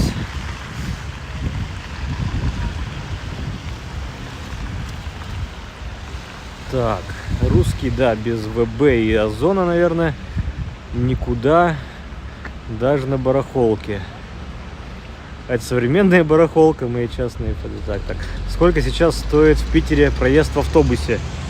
Да что-то в районе рублей 50-60.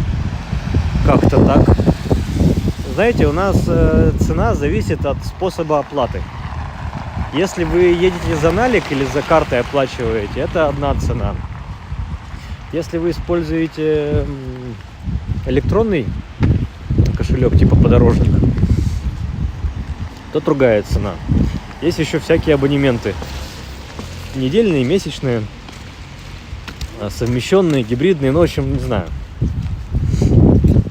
Разовый проезд по налику или картой до рублей 50-55, наверное.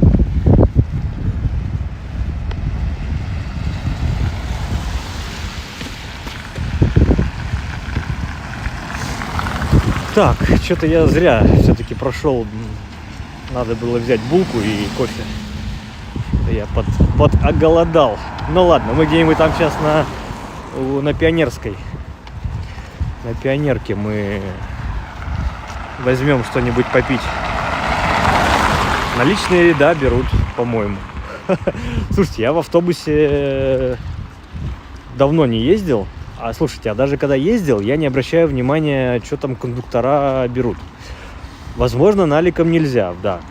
Вы правы. Я что-то такую историю помнил, что тут была забастовка какая-то у населения, какие-то трудности, как-то уехать, что надо идти где-то в метро, покупать электронную карточку.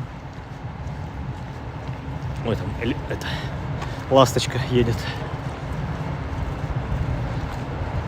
Как раз вот кто-то с курортного района возвращается, а может быть с Выборга. Вот. Так, современная барахолка. За 20 лет управления Путина ничего не изменилось. Как ходили срать деревянную дырку, так и ходим. За 20 лет можно было сразу поднять. Они стоят. Ну, да. Имеем, что имеем. А что имеем, не храним. Ничего, 74 рубля за наземку без проездного. Ну вот я езжу по подорожнику. У меня там как бы это называется электронный билет, нет, электронный кошелек. Ты просто на него закидываешь какую-то сумму, там, 100, 500, 1000 рублей. И все, и он там, эти денежки лежат. И ты можешь расплачиваться в метро на входе на турникете, при входе в автобус. Там валидаторы специальные, которые считывают. Можно даже покупать подорожникам билеты на электричку. Там в терминале есть вариант, типа, расплатиться подорожникам. Тебе по поездку именно надо купить билет. Вот, тебе как-то в подорожник записывают информацию о билете, и ты уже турникет на электричку этим подорожникам прикладываешь, тебя пропускают. Пока ты это не сделаешь, оно автоматически не спишется, как в метро.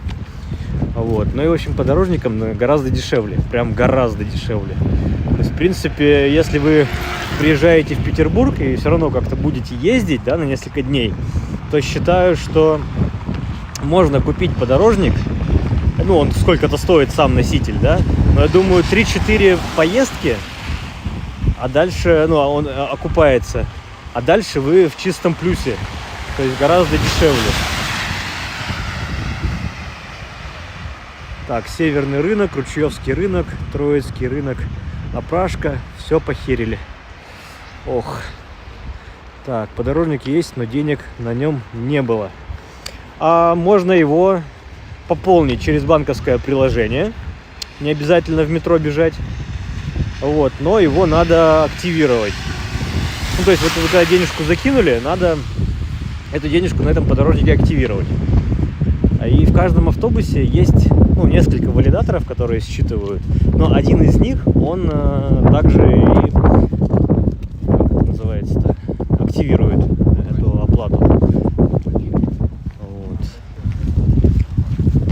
Ну и в каждом автобусе должен стоять валидатор, который карты банковские считывает, принимает. Другой вопрос, как вот все кондуктора проверяют, оплатили, когда вы картой оплатили, как они это вот проверяют. В принципе, ты просто показываешь карту, что типа картой оплатил, они такие кивают и все, и больше ничего не делают, никаких проверок. Если подорожник они еще прикладывают к своему там терминальчику, вот, и там им показывает. А, еще, кстати, подорожникам, что удобно, там, по-моему, в течение какого-то времени у тебя, ну, ты можешь сделать пересадку на другой маршрут.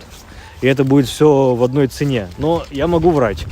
Я только это слышал, но сам не проверяю. Потому что я общественным транспортом пользуюсь только метро.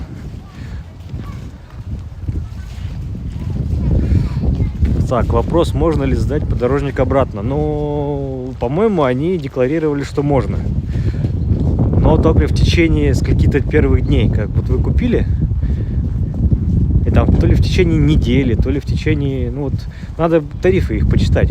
Да, заходите на сайт метрополитена, metro.spb.ru, и там в разделе пассажирам, ну, наверняка вся эта история описана. Сдать, по-моему, можно. Но не в любое время. Например, вот у меня подорожник, я вам сейчас покажу. Он сверхудобный. Ну, я имею в виду формат. Ой. Это вот, ну, все мы знаем обыкновенную карточку банковскую, да, вот формат ее, размер. Машины проедут. Вот. А у меня вот такая штучка. Просто висит на часах. Вот видите, там написано подорожник. Вот. Вот, подорожник. Вот, это аналог карточки. Она у меня на часах, на ключах. То есть я, уходя из дома, всегда, ну, закрываю дверь, беру с собой ключи в любом случае, да, и у меня подорожник всегда со мной. То есть он никогда там не забудется в какой-нибудь куртке, в других штанах или еще чего-нибудь. Потому что у меня такое регулярно было, и приходилось платить банковской картой. У нас же еще есть карта петербуржца, единая карта петербуржца, ЕКП. И по ЕКП там тоже как-то есть скидочка на проезд. А ЕКП могут оформить, по-моему, жители Петербурга и Ленинградской области. Вот. Так, как ветер, скажите? Ну вот, ЕКП у меня есть, но мне неудобно ЕКПшку. Грубо говоря, я не хочу ЕКПшку держать только ради того, чтобы ездить на транспорте. Я пользуюсь другой банковской картой. Вот, а перекидывать деньги тоже вот туда-сюда, эти две карты с собой носить, ну нахер. У меня вон подорожник прицеплен к ключам и все. И мне норм. Так, мы идем уже через Удельный парк, кстати. Я что-то не посмотрел карту. Надо было... сейчас. Так. Неправильно ты, дядя Федор, идешь. Так, задний вход. Пойдем на тропинку выйдем. Что-то я зря по этой дорожке пошел. Она скучная, прямая и... Ну, короче, прямая и скучная. Я хочу вас тропинками здесь поводить по зимнему Удельному парку. Так, что еще пишем? Можно в качестве сувенира оставить. Ну, кстати, да, вот эти карты подорожник, они есть стандартного исполнения, а бывает, ну, как я про картинку. Вот. У нас у подорожника был символ, это Божья коровка. И они, как правило, зелененькие и красная Божья коровка. Но иногда метрополитен выпускает с другим дизайном. Он к какому-нибудь событию приурочен. И я даже как-то хотел такие карты сам себе собирать. То есть, ну, просто приходишь и покупаешь. Он тогда стоил, вот сам носитель стоил 50 рублей. Сама эта карточка. Вот, ты 50 рублей платишь. Ой, а куда мы идем? А мы там выйдем куда-нибудь. Ну, собачники возвращаются, наверное, мы выйдем. Но это не точно. Возможно, собачники тут просто какими-то местными тропами ходят. Блин. Ну, хотя нет, тут много людей ходят. Пойдем по тропам. Так, задувает в микрофон. Вот я хотел это спросить, но сейчас мы здесь лесом пойдем. Но, надеюсь, не будет задувать. Но смотрите, давайте, я как только мне в уши будет ветер дуть, я подключу микрофон петличный с шумодавом. Смотрите, объясню локацию, где мы сейчас идем. Это Удельный парк. Он находится между станцией метро Удельная и Пионерской. Это все синяя ветка. И между станциями просто вот парк. Этот парк, конечно же, можно обойти там слева-справа. Там по Индустриальному проспекту или там вот что-то. Но это достаточно большой крюк. Получится раза в 2. Длиннее обходить. Вот. Вот не пойдем до Светлановской площади. Просто если идти до Светлановской, потом надо будет вдоль парка по скучным этим идти. Или вы хотите до Светлановской? Не пойдем. Нет. У меня был план капкан изначально, но я посчитал километраж и решил срезать это все дело через Удельный. Светлановскую, получается... Светлановская у нас слева, площадь там, в той стороне. Мы срезаем дорогу. Друзья, лайки, пожалуйста. На Рутюбе там еще есть кнопочка в топ. Я бы так еще и дописал, что в топку. Там ракета. Ну, в общем, жмем лайк, жмем ракету. Вот. На Ютубе просто ставим лайки. Ну, или дизлайки. Пишем в комментариях, что не нравится. Так, через Удельный парк собираются проложить платную трассу хана парку. Ох, знаете, у нас только в Петербурге у властей планов, шо капец. Только все эти планы, ну, на примере того же метрополитена, ни черташеньки не делаются.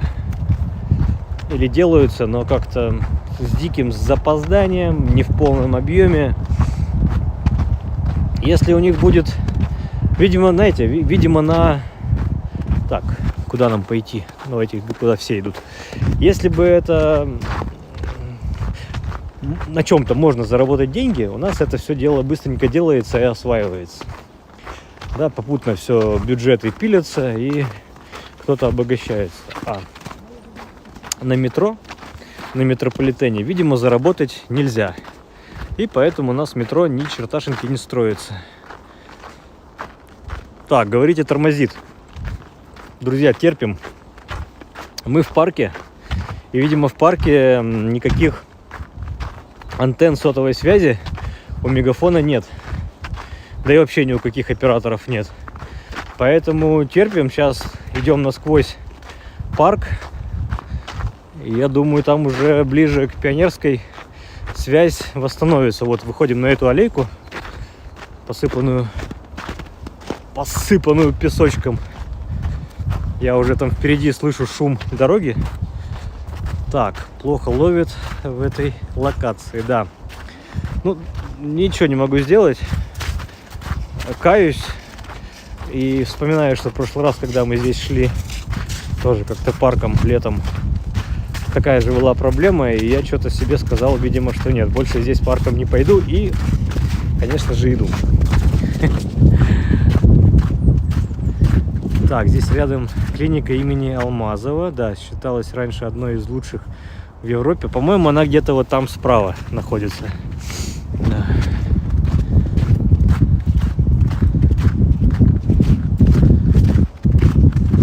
Следующая тематика какая будет? Глеб, о чем бы?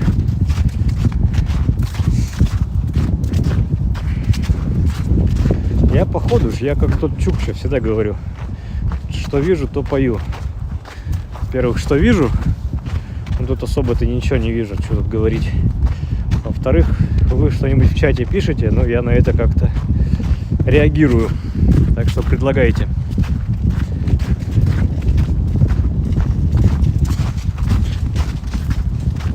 Нам сейчас главное выскочить на Пионерскую. Там у нас что будет? Богатырский проспект. Но на Богатырский нам не надо, потому что мы на Богатырском, по Богатырскому пойдем в сторону Комендантского, Старой деревни. Нам надо будет пойти в сторону Черной речки, а это у нас Коломяжский проспект. Вот. Но мы, кстати, уже примерно в середине парка. Связь самая худшая. У нас, по-моему, даже в дворах-колодцах связь лучше, чем здесь в парке. Вот так уж получается. Да. Вот, выйдем на Пионерскую, и там по Коломяжскому проспекту дойдем до места дуэли Пушкина. Привет из Москвы, Лана. Да, привет. Рутюб подвисает, друзья, подвисает в целом трансляция, должен сказать. Так, как здесь идти нам? Непонятно. Так, сейчас я сориентируюсь по компасу. Так, нам говорит, что надо идти вон туда. А мне это не нравится. Нет. Вон туда нам надо идти. Знаете, не узнаю парк в гриме. В зимнем. Да, вот там дорожка, и она вниз уходит. Мы уже в середине парка. Осенью здесь невероятно прекрасно, наверное, как в целом и в любом лесу. Когда осенние деревья, все в разных красках. Что-то желтое, что-то красное, что-то еще зеленое. Голубое небо, зеленая трава ногами. Чудеснейшее. Так, смотрите-ка, я вижу статистику. И у нас получается, как только я ушел с удельного рынка, есть небольшое количество людей, которое отвалилось от стрима Алексей. Спасибо.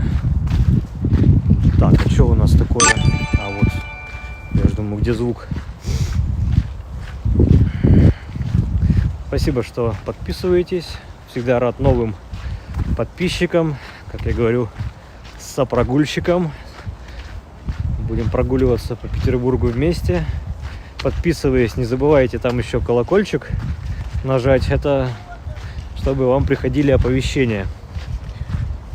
Мы куда идем? Что смотреть будем? Глеб, мы идем сейчас через Удельный парк к станции метро Пионерская. Только что мы прошлись, ну как только что, уже как 2 часа гуляем. Это начали от станции метро Удельная. Ну, я пропущу, как мы до нее добирались. Станция метро Удельная. Так, здесь мне надо как-то людей обогнать. Прикольные луга здесь. Летом очень много людей сюда приходит позагорать. Кстати. Вот. Короче, 2 часа гуляли по Удельной. Сначала по райончику прошлись, а потом зашли на Удельный рынок. Самый большой блошиный рынок в Европе, как говорят. Ладно. С риском для здоровья буду отгонять. Хоть. Да.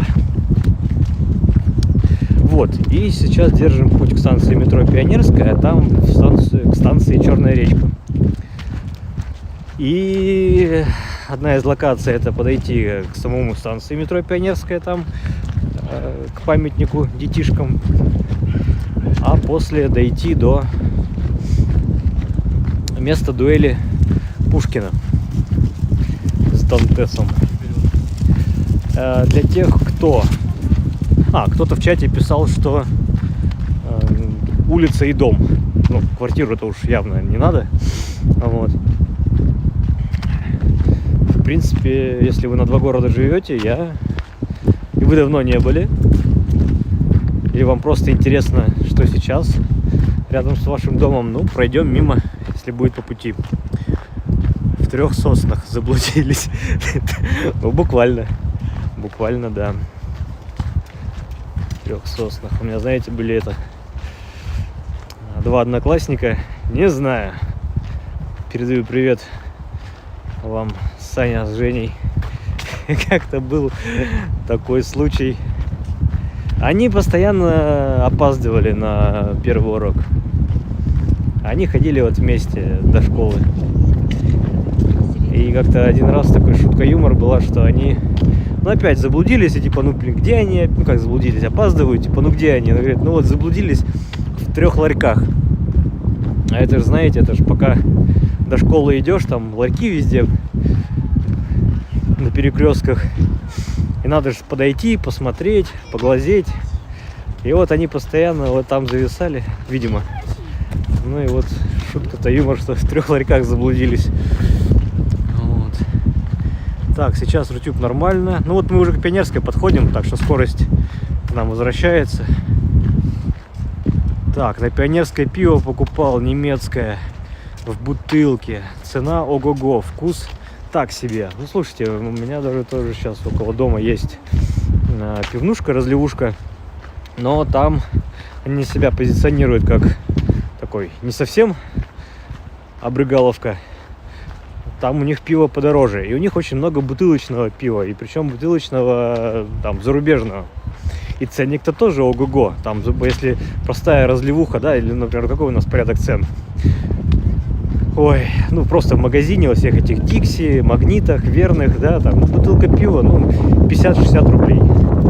Что-то мне вот так помнится. Поправьте. Наверняка есть и подороже, но вот всякие Жигули и прочее, то, что там Балтики начинаются, 50-60 рублей. Там разливуха пол-литра может стоить тех же денег, а может и дороже. Есть и по 150 рублей за пол-литра, например. И есть бутылочное пиво зарубежное, которое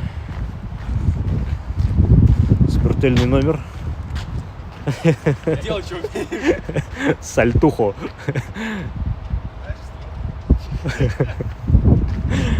Вот, и в общем, какое-нибудь немецкое или там бельгийское пиво бутылочное, ну, может стоить 500 рублей за бутылку. Вот как бы вопрос, готовы ли вы, да, ну, платить, во-первых, готовы ли вы платить такие деньги, а во-вторых, насколько ваши все вкусовые рецепторы и вкусовые сосочки на языке готовы воспринимать этот вкус, да, то есть, ну, различать этот вкус.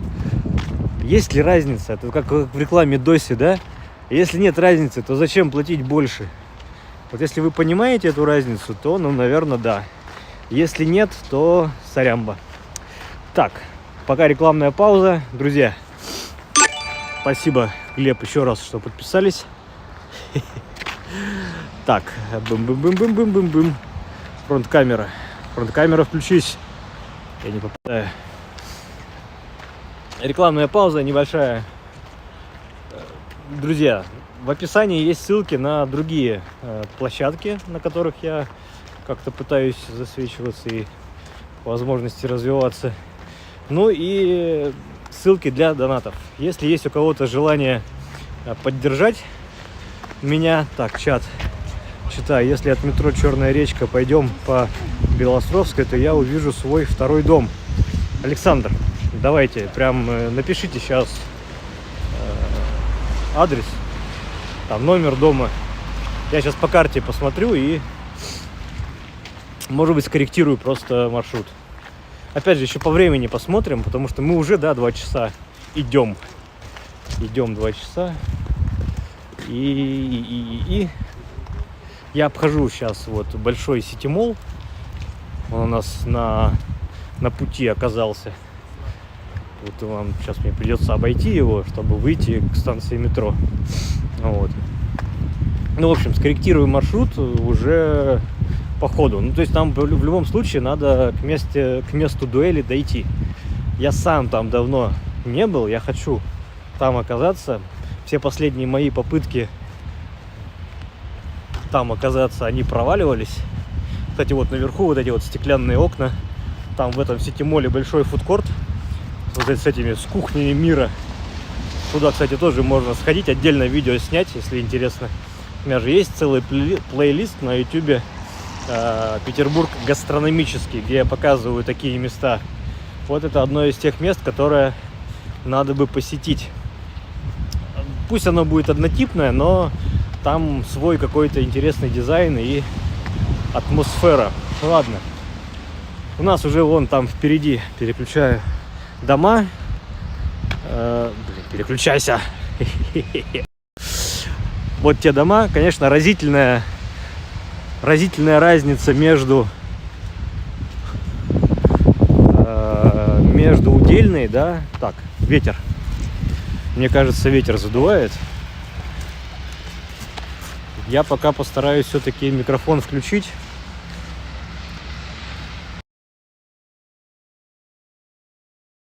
Так, там впереди еще что-то кто-то копает.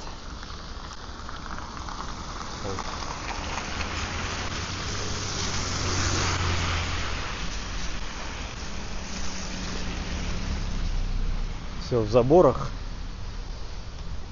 Вот, уже начинаются у нас многоэтажки. Туда направо какая-нибудь Долгоозерная улица, там Комендантский проспект.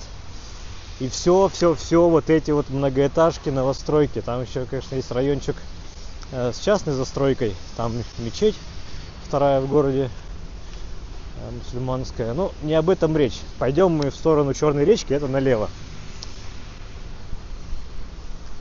Это налево. Такой вот у нас уж план. Что-то строят справа тут за забором. Возможно, какой-нибудь автосалон, бизнес-центр будет. Не вижу. Есть таблички, конечно, стоят, но я не вижу. Это просто схема движения на этих табличках. А что там строят, непонятно. Так. Хорошее бельгийское пиво в баре Брюгге. на набережной Макарова 650 рублей за пол-литра. Вот, но опять же, надо понимать, что это в баре, и вам приносят, ну, понятно, что это бельгийское, должны принести в бутылке, и при вас из этой бутылки налить.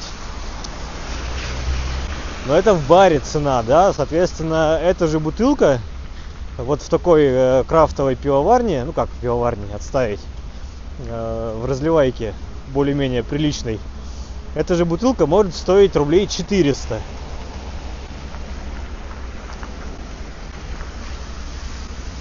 Просто, Александр, вот это не обязательно, давайте. Я рад, когда вы чего-то предлагаете и прям, ну, настаиваете.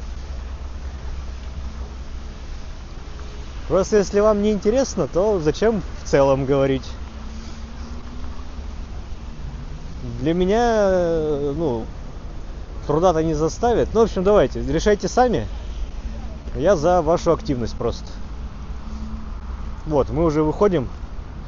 И сейчас будет шок-контент для тех, кто бывал на Пионерке, жил на Пионерке, частенько здесь бывал проездом. Вы буквально станцию метро, район станции метро не узнаете. Да, в принципе, уже, наверное, не узнаете. Екатерина, 300 рублей, отличная прогулка, спасибо. Уже не узнаете, потому что, видите, вот эта вот штука-дрюка светленькая, на ее фоне станция метро просто потерялась. Я, по большому счету, если бы здесь первый раз шел, то я не понимал бы, где метро. Но здесь выстроили громаднейший новый торговый центр. Он еще не доделан, он еще не открыт, его еще облицовку делают, внутри наверняка что-то делают, несколько лет строят. И на его фоне станция метро просто потерялась.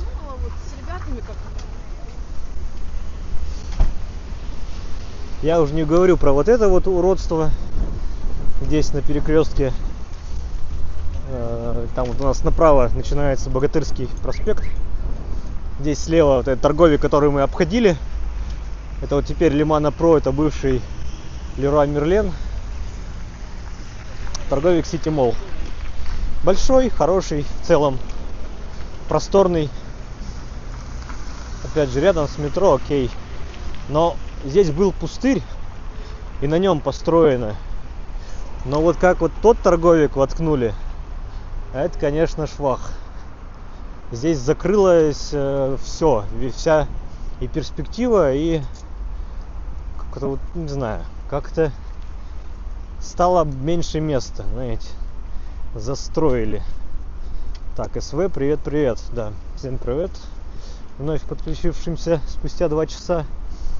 Так, 115 на ютубе, отлично, вернулись. Вот, посмотрите, Сити Молл большой, неплохой, очень много отделов, как я говорю, хороший фудкорт, едальни на любой вкус и кошелек, что самое главное. Вот, сейчас мы